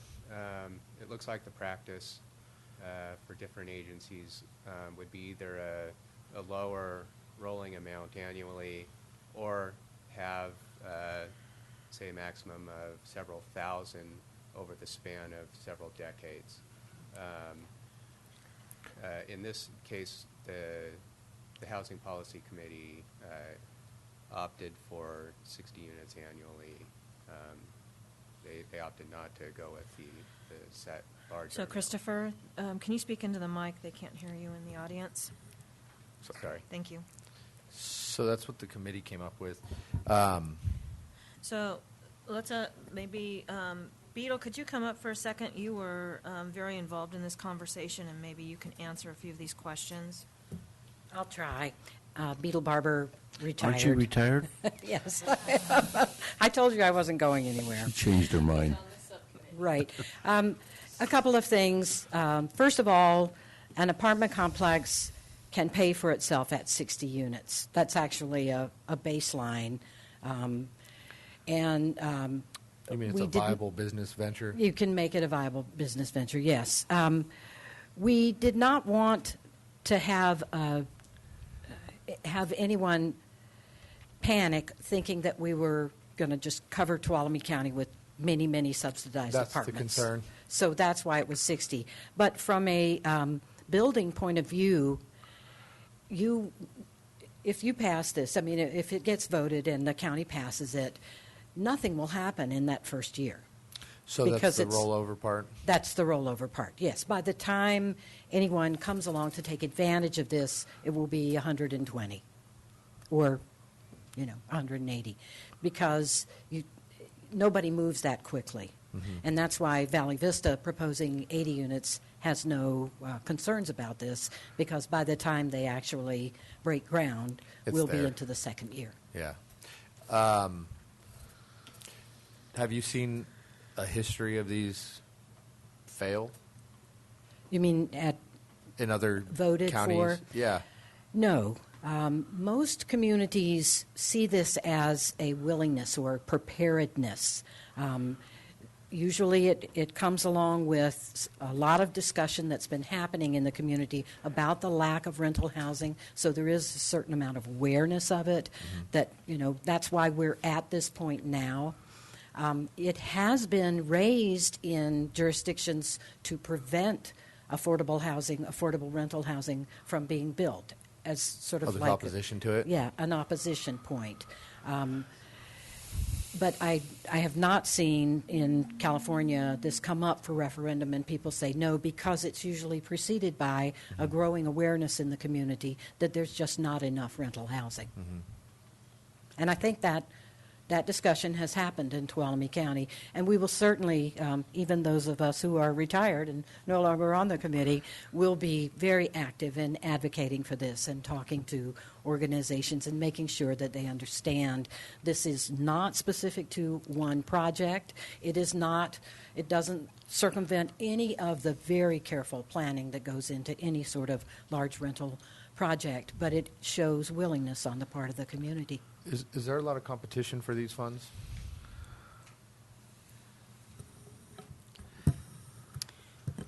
Affordable housing financing is very competitive, and this would give us an advantage because we would have the Article 34 authority in our community. And this is the ideal structure, you would think, the way it's worded and everything, to be the most competitive, to attract? Absolutely. Yeah? Okay. Then I won't change it. Supervisor Thank you. have any additional? Yeah, I'm more than willing to change the number.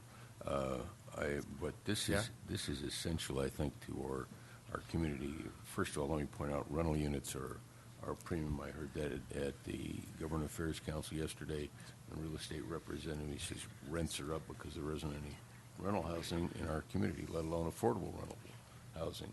And we certainly need that. And in the other projects we've talked about, just freeing up some rental housing, making more available at a different level, frees up some. We just need affordable rentals. We need affordable home ownership in this county. It's a desperate need for any kind of growth and replacement of what we have, and for economic development. So I fully support this. I wish there was some way we could also make it happen as opposed to just allowing it to happen.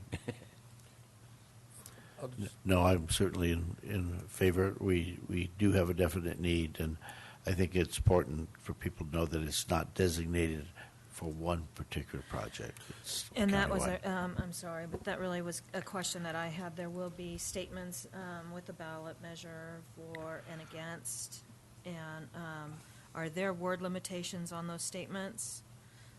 All right. 300 words. 300 words? 300. Thank you. All right. Just one more point of support for this. I think it's, Supervisor Hanvelt touched on it, it's extremely important that we have affordable housing, not only for the benefit of people in the community, but actually it's an economic issue. We have problems having housing options for a workforce and for families, and this would be a good contribution to the housing ladder for people to be able to have a good place to live and move up from there. So I think it's a really good thing. I'm still inclined to go with like 90, but I don't know. I'll trust the wisdom of our subcommittee and move on approval as recommended. Before we go with the motion, is there any other public comment? All right, seeing none, we'll bring it back for an action. Move approval as recommended. Second.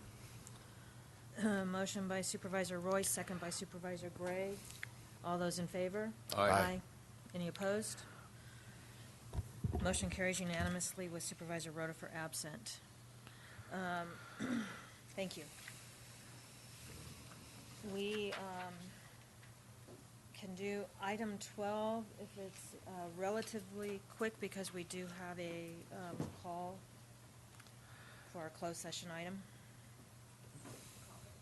Can you please read item 12? Consideration of approving a contract for professional services and software licensing with Case Load Pro LP. Good morning, Board. Don Meyer, Interim Chief Probation Officer, brought with me our Fiscal Officer, Megan Boldeman. This contract came about as a direct result of about a year's worth of negotiations and contracting to provide a new caseload management system for both mainly the juvenile detention center and also the new one, and also the caseload management that currently exists with the current contractor. It also involves an electronic monitoring being managed by them so that we don't have to do a double entry that we do currently now with an outfit called STOP. So it's brought before you. It's $55,000, I believe, in the caseload management and another $100,000 in electronic monitoring. So that's basically it, but it allows us to do some things in the juvenile hall that no other outfit does. Drop and drag, assign rooms, do all the checking that you need to do, which is really a major security issue for us. So with that, plus they're based out of Modesto, they're local. One of the co-owners' family lives up here, and he's waived some fees as a result of that because he's going to be staying with his family. So, the only question I have, this is being used in other places. Yeah, we believe there's 9 other counties currently, and they're an expanding company. So we're glad to be kind of on the ground floor with them and be able to lock them in on a contract. Plus, the contract, the agreement, we brought 7 additional copies. There's on the compensation it says A, B, B, C, D. Should say A, B, C, D, E. So we have the 7 copies here, and Caseload Pro hasn't responded to us, so we'll make sure that's taken care of. Thank you. But it shouldn't be a problem with them. It's just change of the letter. Thank you. Supervisor Hanfeld? Yeah, simple question. Where's the money come from? We already have that in our budget. That's the right answer. Yeah. It's important we did tell people. Okay. Any other questions? All right. Is there any public comment? Seeing none, we'll bring it back for an action. I'll move on staff recommendation. Second. Motion by Supervisor Hanfeld, second by Supervisor Gray. All those in favor? Aye. All those opposed? Motion carries with unanimous vote. Supervisor Rotifer is absent. Thank you very much. Item 14. This is closed session conference with labor negotiators, Craig Pedro and Friend, Authority Government Code Section 54957.6, all bargaining units. Do we expect to report anything out? Is there any public comment? Right. Seeing none, we will adjourn to closed session. Mike, I got a question for you. And we will be back at 1:30. 1:30, and we are going to reconvene. We do not have a report from our closed session. Will the clerk please read our first 1:30 appointment? This is a public hearing to consider adopting a resolution approving the 2016 Community Development Block Grant application for the Jamestown Water Tank, Housing Stabilization, and Food Bank, and resolution authorizing the grant submission to the state. Okay, and this is a public hearing. Mm-hmm. Good afternoon, Terry Cox, Cox Consulting. I do have my usual sign-in sheet for everybody that's attending this public hearing, and written comments regarding the county's Community Development Block Grant Program can be addressed to the County Administrative Office.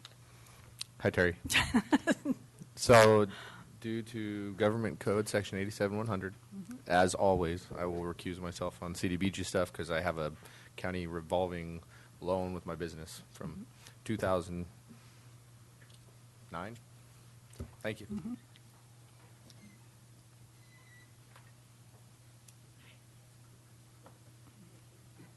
Go ahead, Terry. So as you heard, the board had picked 3 projects for the 2016 cycle of Community Development Block Grants, or CDBG. They were the Jamestown Water Tank. The proposal is $1,402, or $1,402 and $500. Housing stabilization is $233,750. The food bank is $233,750, and administration is $130,000. So that's a total of $2 million, which is the maximum that you can request. Now, the three project proponents are here if you have questions. TUD owns the Jamestown water tank, and they're replacing that tank, which is kind of a deteriorated concrete structure with a 1-million-gallon steel tank. ATCA operates the housing stabilization and food bank programs. And we also have, you will remember, supplemental projects are projects that use paid back county loans. Now, in order to be able to have supplemental projects in 2016, your board had a public hearing last fall to select projects, and the ones that you selected were Homeless Services, Meals on Wheels, and the Small Business Revolving Loan Fund. Now, in this application, they don't come with a budget. It just opens a budget line item that you can add program income reuse funds to at a later date, but it does allow you to do that. So those are also part of your application. Now, I'm happy to answer any questions you may have. Supervisor. Excuse me, on the supplemental projects, do we expect more money to be available? We do, although in 2017 there probably won't be a whole lot, but by 2018 Rush Creek will start paying, so there will be more money then. Right, thank you. Supervisor Hanfield, any questions? All right, since this is a public hearing, I will ask if there are any comments that are proponents of these projects. Oh, I thought I already did. Good afternoon. My name is Eric Johnson. I'm here on behalf of TUD. I know you guys have a busy schedule, so I'm not going to take up much of your time. The reason I came up is I just want to let you know that we really, on behalf of TUD, really appreciate the fact that you're allowing us to put this project into the application. We've had success working with the county on a project just this last year, and these are projects the district wouldn't be able to afford if it wasn't for this program. So thank you very much.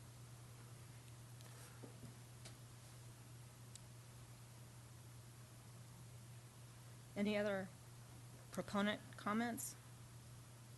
Any comments opposing the projects? Any neutral comments? All right, we will close the public hearing, and I'll bring it back to the board for discussion, action. Madam Chairman, I'll move in favor of the staff recommendation to approve the 2016 CDBG application for the Jamestown Water Tank Housing Stabilization and Food Bank. Second. All those in favor? Aye. None opposed?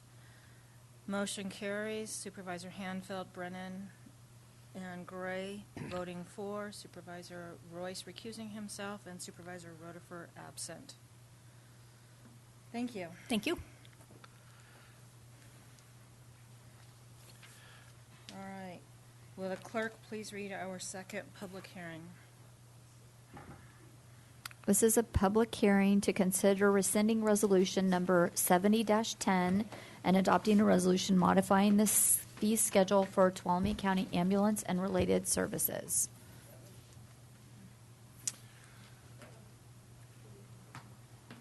And we'll wait for just a moment for the other supervisors.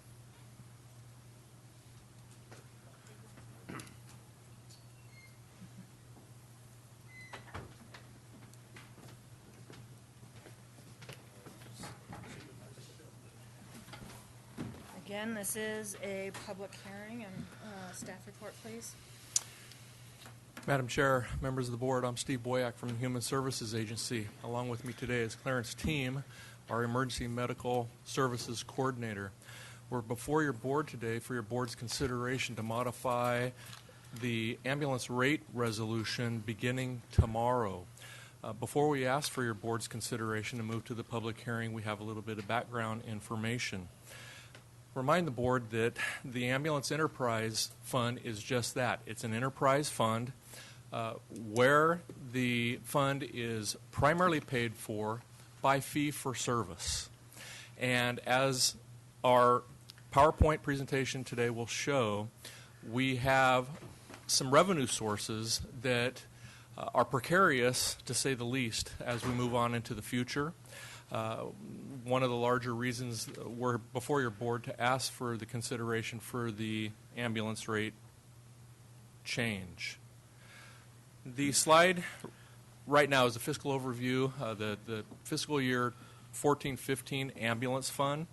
Just wanted to flash a couple of the pie charts regarding the revenue side and the expense side, showing on the revenue side that 80% of our revenue comes from user fees. And on the expense side, 68% of the expense is to pay for our outside contract with Manteca District Ambulance for day-to-day operations. You'll see there's 17% in the expense side for administrative costs, and those would cover our collective costs, and Ann Conley's contribution, and some others. So why are we here today? Primarily, we're here, you'll see, because of Medicare reimbursement and Medi-Cal reimbursement. Right now, our ambulance fund is subject to a 22.6% supplemental rate enhancement for Medicare provided services. That enhancement is subject to expiration on December 31, 2017. We estimate if that occurs, a loss in revenue in 17-18 of right on $207,000, and in 18-19 as much as $414,000. Right now, Medicare transports result in about 62% of our payer mix. It is the largest component of our payer mix, and you'll see as we transition through the PowerPoint at what point in reimbursement does Medicare pay for the actual cost for an ambulance transportation. The Medi-Cal piece. Over the last several years, the ambulance fund has been the fortunate recipient of legislation passed in Sacramento that has enhanced our ability to draw down greater Medi-Cal revenue. And Medi-Cal revenue through our ground emergency medical transportation legislative enhanced funding source is coming to an end. It is a funding source that was primarily attached to the fee side of Medi-Cal, and we're slowly but surely transitioning to the managed side of Medi-Cal, where this funding source does not pertain, or we do not have access to legislation at this point that would enhance Medi-Cal revenue. The estimated losses are right before you, fairly significant in 17-18 and really significant in 18-19. Right now our payer mix is at 18% for Medi-Cal, and if you factor in 18% and 62% on the Medicare side, 80% of our payer mix is a payer mix that doesn't pay for the cost of the system.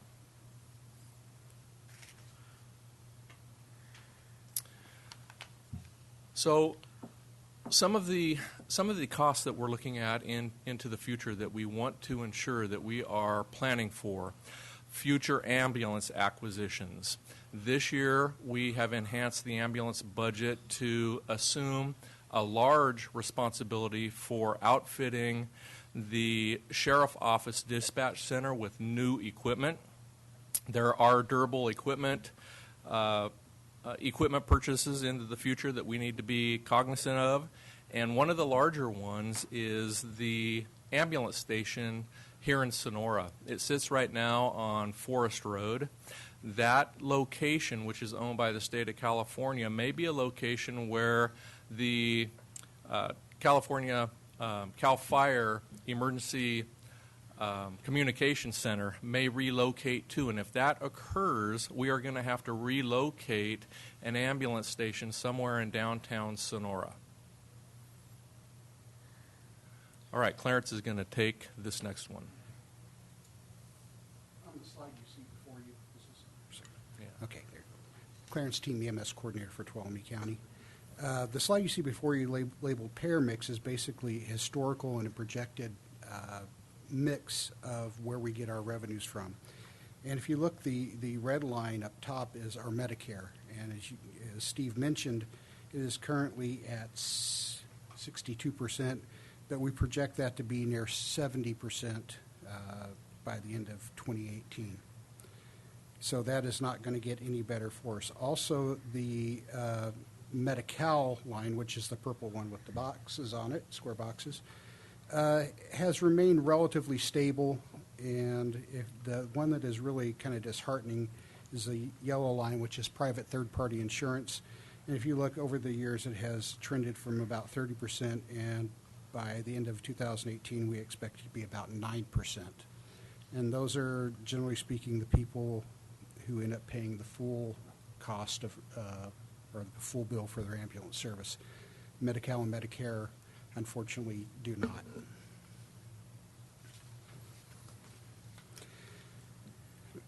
For comparison, the next slide, we took a typical ALS, Advanced Life Support call, and broke out what the bill would be and how it is paid by varying insurances and government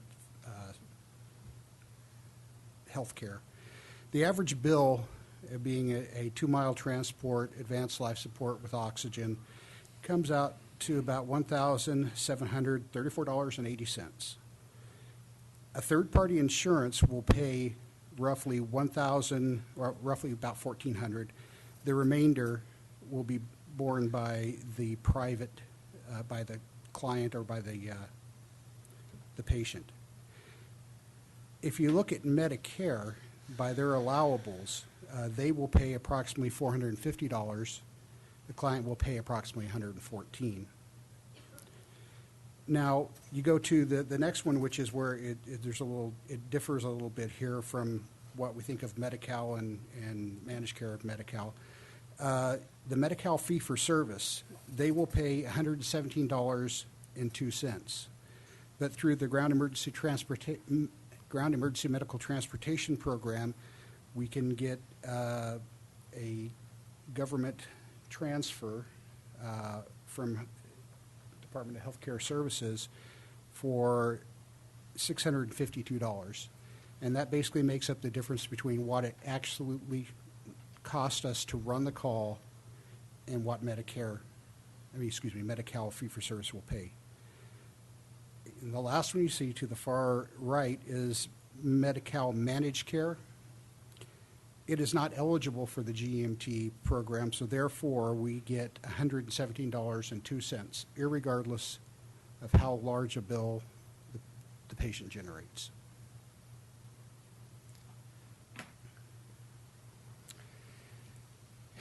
Historically, our call volume in Tuolumne County has been on a upward trend. You will see there's the occasional year where it drops back. But last year we ran almost 8,000 calls, which is a record for this county.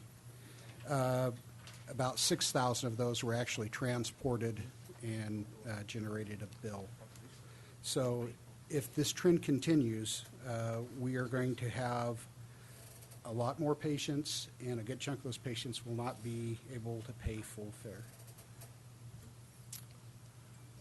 Okay, moving on. The slide before you shows the rate increases that we've taken before the board since 1992. We haven't been before the board since August of 2010. The last rate increase happened January of 2011.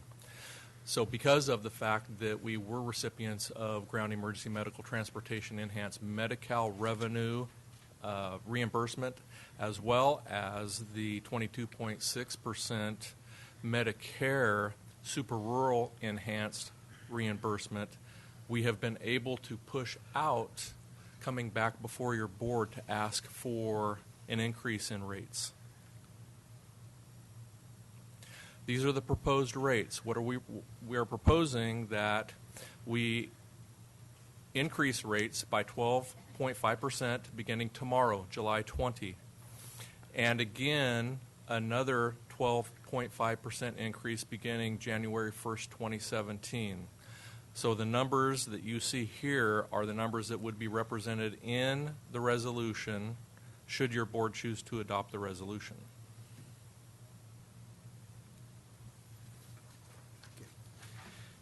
In preparing for this presentation, I pulled the counties in California through the Emergency Medical Services Administrators Association of California and asked them what their ALS base rate was.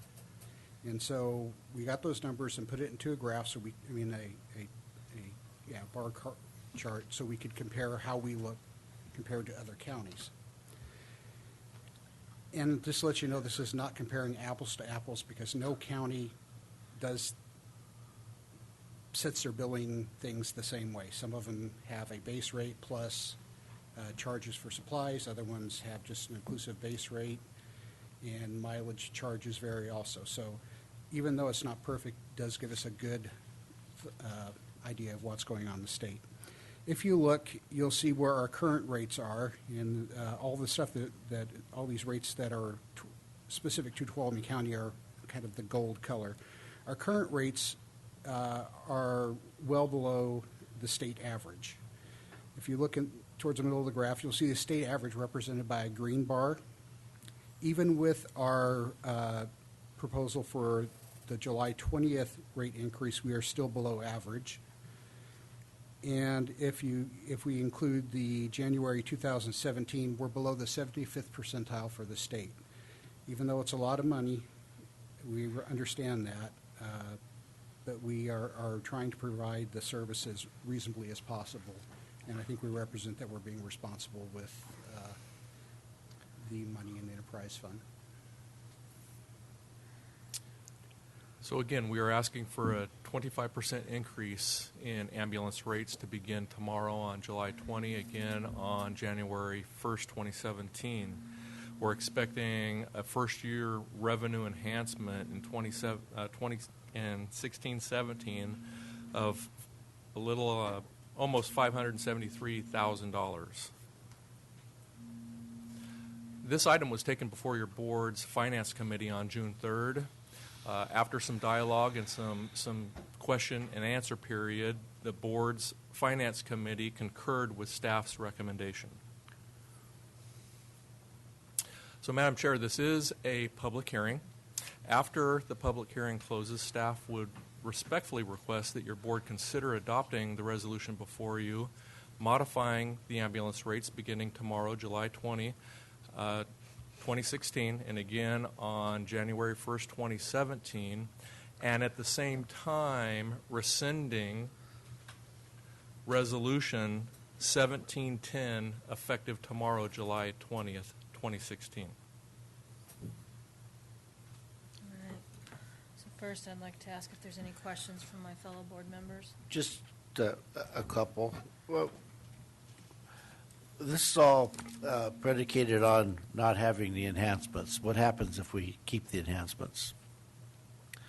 The GEMT enhancement, Supervisor, is going away. For sure. That is a for sure. Okay. That is a for sure thing.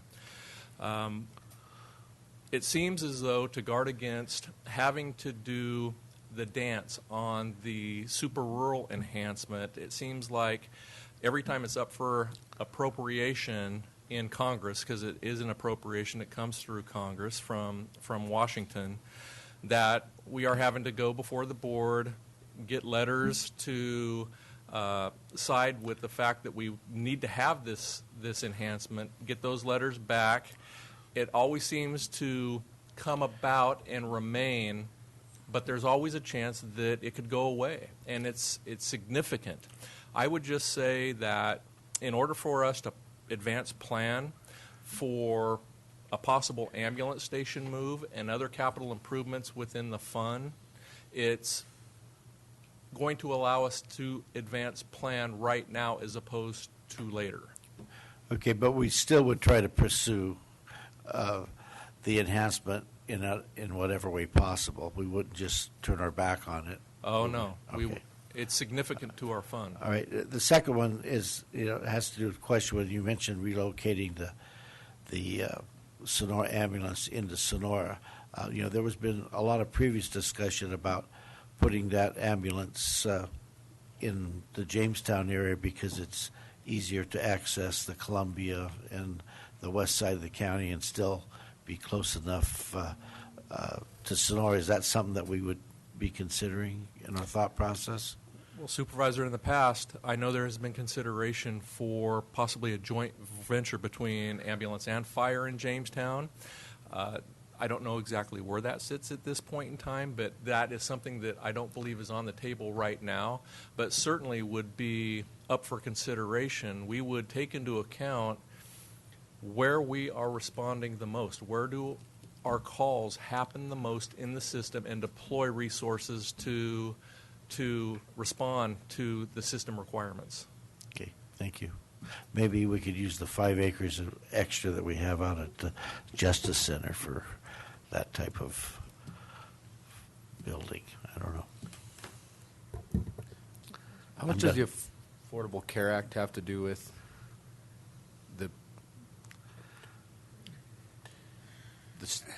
the issue here? Yeah. How much has it affected the payer mix? And I'm sure with the expansion of Medi-Cal, Medicare, that's had some kind of influence on those statistics. And then additionally, just with the reimbursement rates and just the cost of what it takes to do business. Okay. Looking at the payer mix, it's kind of hard to get a real exact picture because we don't know how many people have bought insurance through an exchange that is not of Medi-Cal or not. So, but if you look at our Medi-Cal numbers, they've remained relatively stable. We started out at about 19%, and it dropped a little bit. But if you look at it has remained pretty much 18-19% throughout. Private insurance has dropped significantly, and I can't tell you if that's due to the Affordable Care Act or the change in the economy. You're going to have to get somebody who's a lot more knowledgeable about that than I. And I would just add, Supervisor, that our demographic continues to change. Yeah. We continue to get seniors a little older in Tuolumne County where folks are transitioning to Medicare. Yeah. Yeah. John and I were whispering, it looks like with the increase in call volume and a stagnant population, that has to be the demographic. You can see that it's definitely increasing, the red line that I'm showing before your board right now. Which further strains our formula there. It certainly becomes a sustainability issue that we want to guard against moving on into the future. That's why that 22.6% rural enhancement is so critical to the system. So this whole issue, from when I first got elected, I used to get really fired up about this. I'm kind of numb to it now. It's just been multiple times with the same presentation. There's no surprise to it, but it still is a frustrating thing, similar to the road funding types of issues that they're taking, this approach. It's a hidden tax, basically. And I'm curious if there's does anybody ever talk about this? I mean, we send letters about all kinds of things. This is something that it just doesn't seem right. It's just kind of the way it is.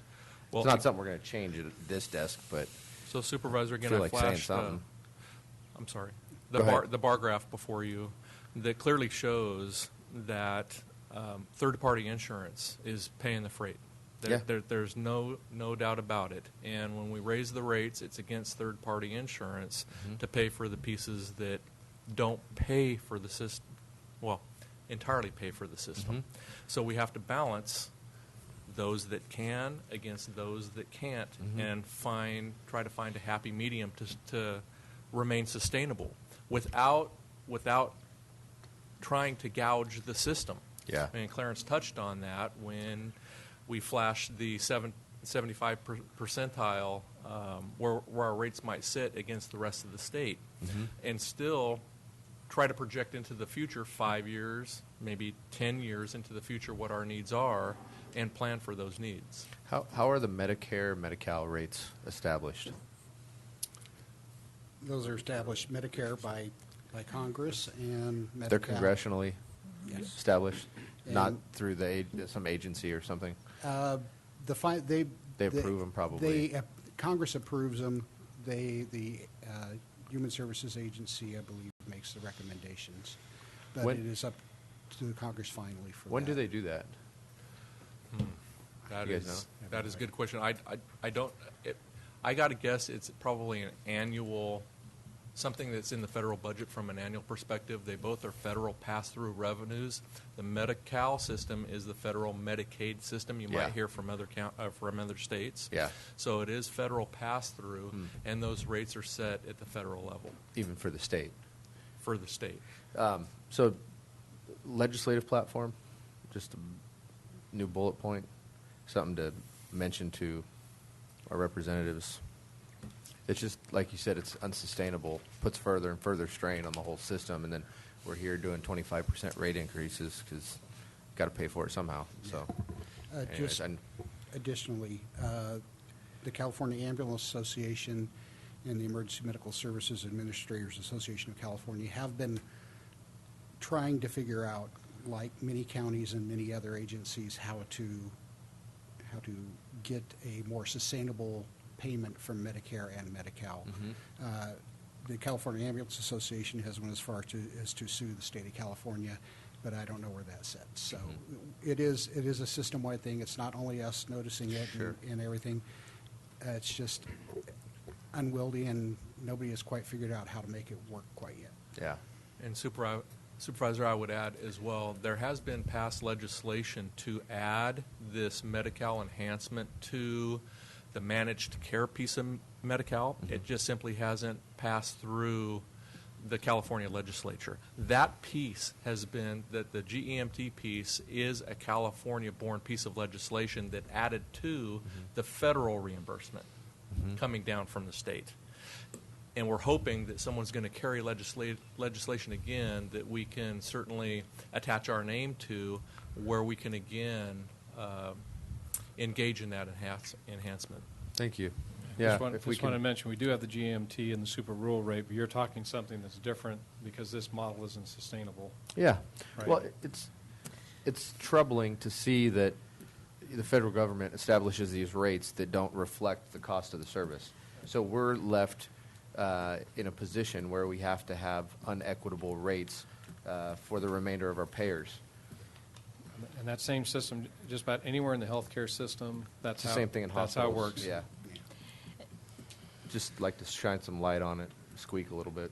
I'm going to come to you, Supervisor, but I just, because I think this is another piece to it, when I was in Washington, D.C., testifying at the Natural Resource Committee, we talked about, and I was asked, did not have an answer, but with, when you have counties that are have such a large federal piece and a heavy recreation component, and are those recreationists, do you find where they fit into those Medi-Cal piece, so that the county is actually picking up what is a cost of having federal lands?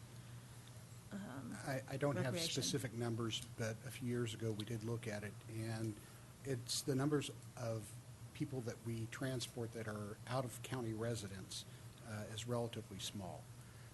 But it's still, I'm sure it's if you add it up, it's a piece of change, but I can't give you an exact number now. Supervisor? Yeah, I've heard this before. Finance Committee. I actually think if you go back to charts, oh no, that's the chart right there, item 7. The one over there, it says average bill. That's what a guy off the street without insurance would pay. Is that right? That's what they would be billed. Yeah. Okay. Well, the truth is the average bill comes down a little bit from that because the others don't pay. But what I'm concerned about here, I mean, all the things that's been said, is the growth in volume that you have. How many ambulances you got out there right now? We have 5 that are on 24/7, and we have a flexibly deployed car that runs 12 hours a day, 5 days a week. Well, you're getting, and how long does a call last typically? Our average transport time is 30 minutes, so if you include the average response time of about 8 minutes scene time, you're probably close to an hour. Well, you're taking 21 plus calls a day, 21.35 roughly, and 16 and a half of those roughly are transported. When does the system break without adding costs? I'm talking about additional ambulance and. That is. You're not very far off of it. No, we're not. I would anticipate in the not too distant future that part-time car would probably have to go more hours in order to accommodate it. In which case, we got to redo this again. Costs go up.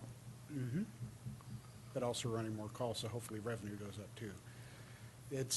We're rolling the dice on a lot of these. We're not able to project identically with extreme precision where our call volume is going to be, what our payer mix is going to be. We can have some general ideas that we have, but yeah, we're going to have to. You guys are doing a good job. I'm just concerned this is going to go critical on us with the existing infrastructure that we have in place, and we're not going to be able to respond to things. I'm reminded of Camp Tawonga when we had bad intel on what happened there. What happened there was bad, but we had bad data, and I suspected you had no choice but to roll about everything you had on that until you found out otherwise, in which case the county was naked for a while. I don't know how else to put it, and that's not a good situation. It is not. We do have some mechanisms in place through our contractor to call back staff to take care of those surges. Also, if we know that there's going to be heavy traffic on a holiday weekend, we can additionally staff there. So we are able to do it, but yes, we are pushing our folks pretty hard. This is another case. It's a case where it's a hidden subsidy that John Q. taxpayer who is still working and has insurance, not on Medicare, is subsidizing everybody else, and that's a real problem. Somebody said not sustainable. This is going to collapse on us at some point. Okay. I'd like to open the public hearing. Is there anyone that would like to speak in favor of this action? Anyone that would speak against? Anyone speaking neutrally? All right, we will close the public hearing and bring it back to the board. Madam Chairman, I will move on staff recommendation to modify the ambulance-related rates effective tomorrow and rescind the resolution 70-10. I guess that all happens with passing of the current resolution attached.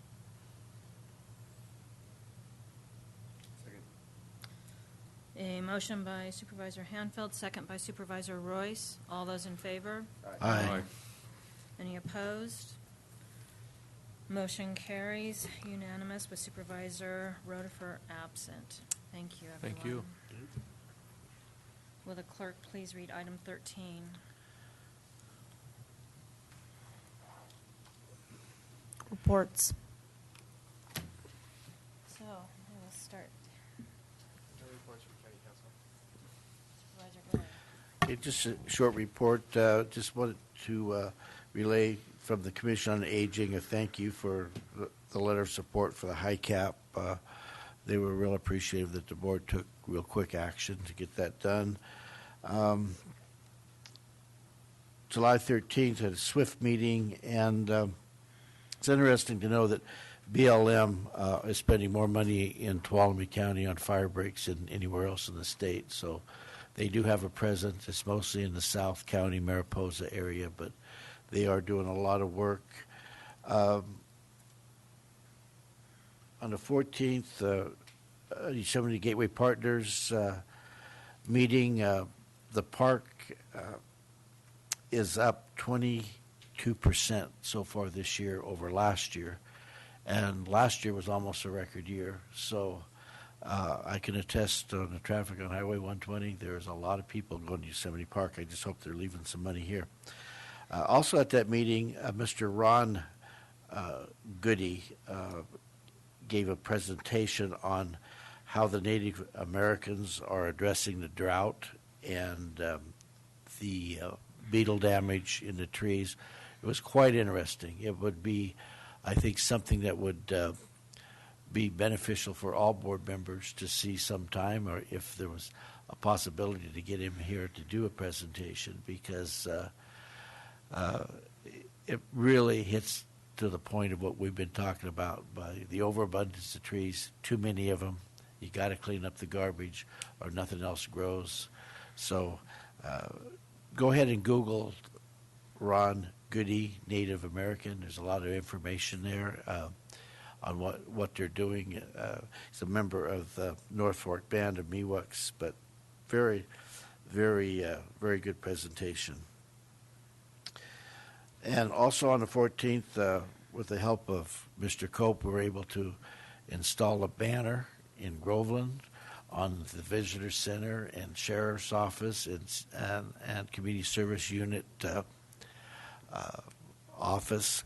It was interesting to note that over this weekend, with that banner up, they almost equaled the amount of people that came in for information that they did the previous month. So just having the banner up, letting people know where you're at, really makes a difference. So that's my report.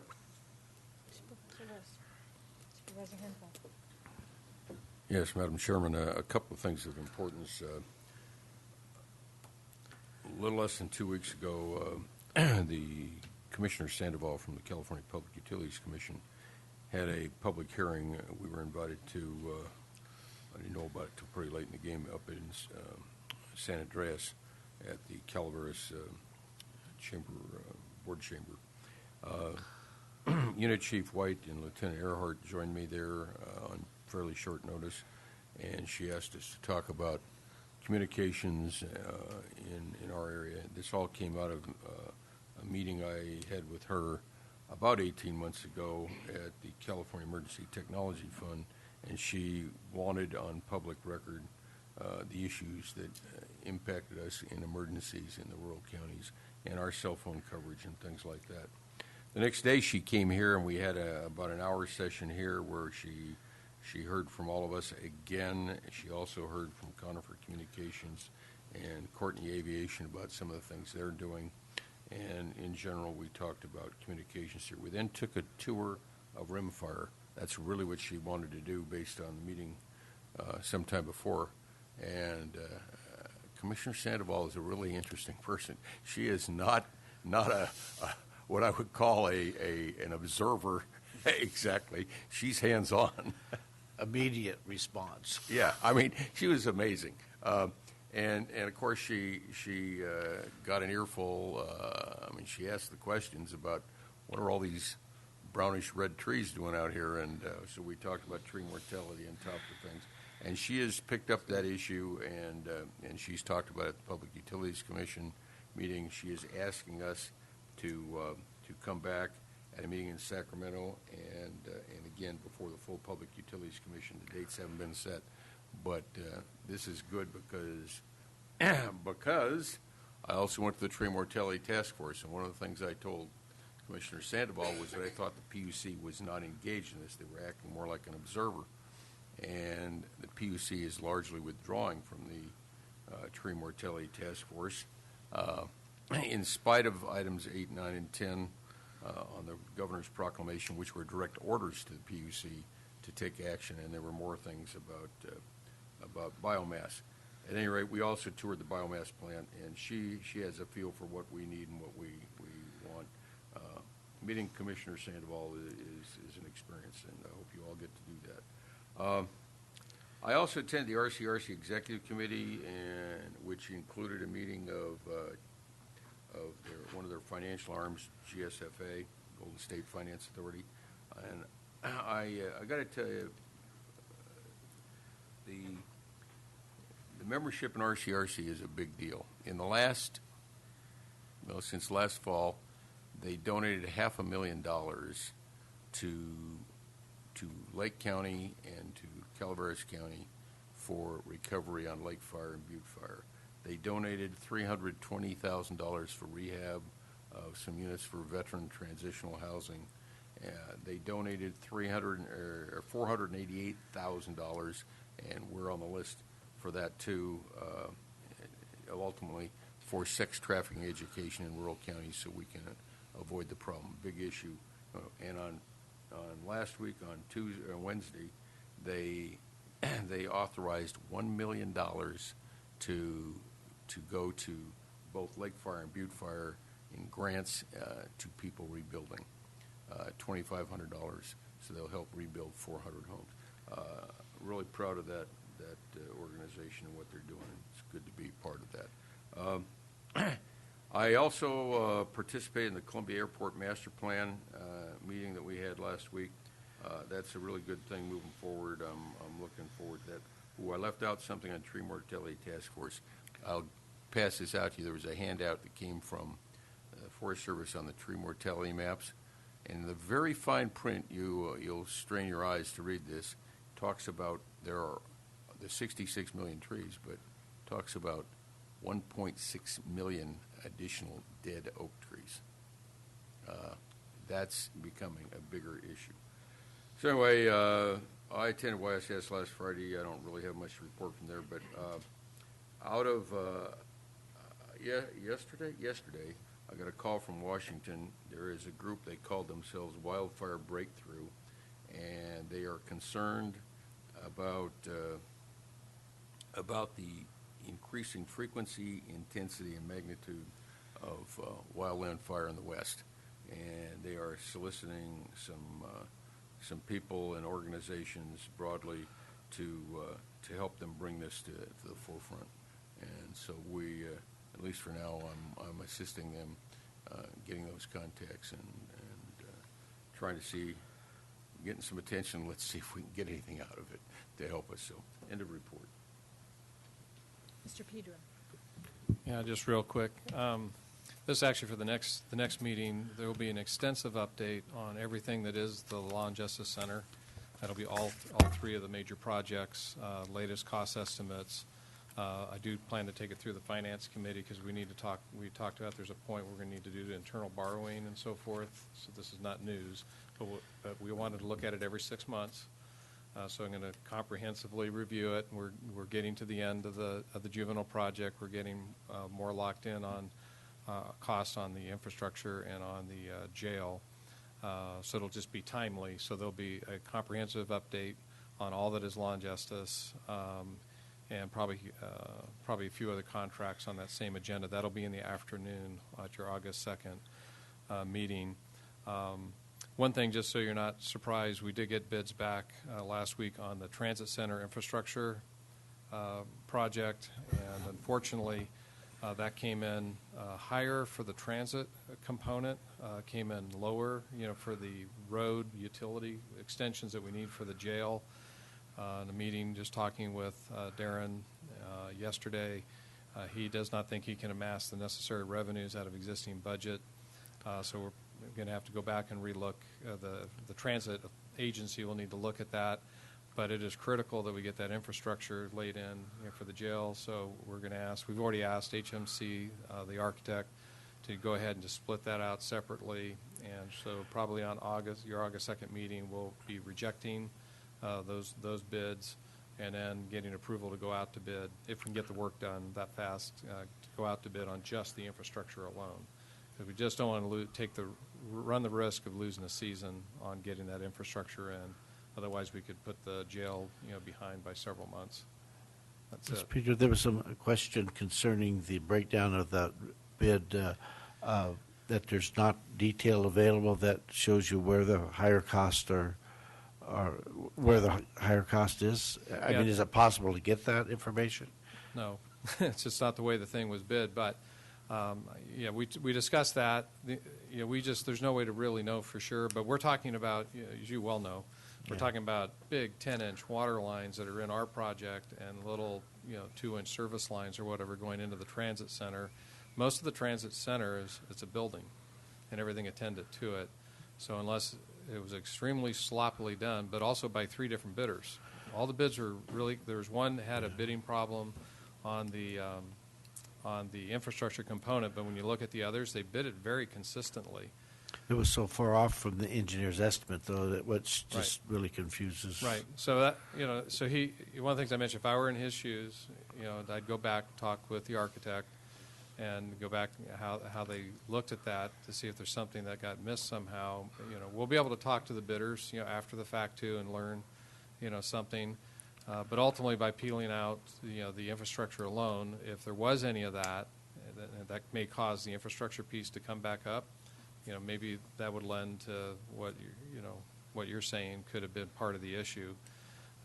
Encouragingly, at least from the county infrastructure component, it was well within our budget. So that's good to know. Thank you. Mr. Moore. All right. I have just a couple of items. On July 9th, I was asked to judge the Outstanding Livestock Exhibitor competition at the fair. And I just wanted to share how really inspiring and wonderful it was. There were 24 contestants. 2 years ago, I believe there were 7, and so the numbers were up. We judged kids that had been in for just a couple of years, up to graduating seniors. There was an interview. They talked about their projects.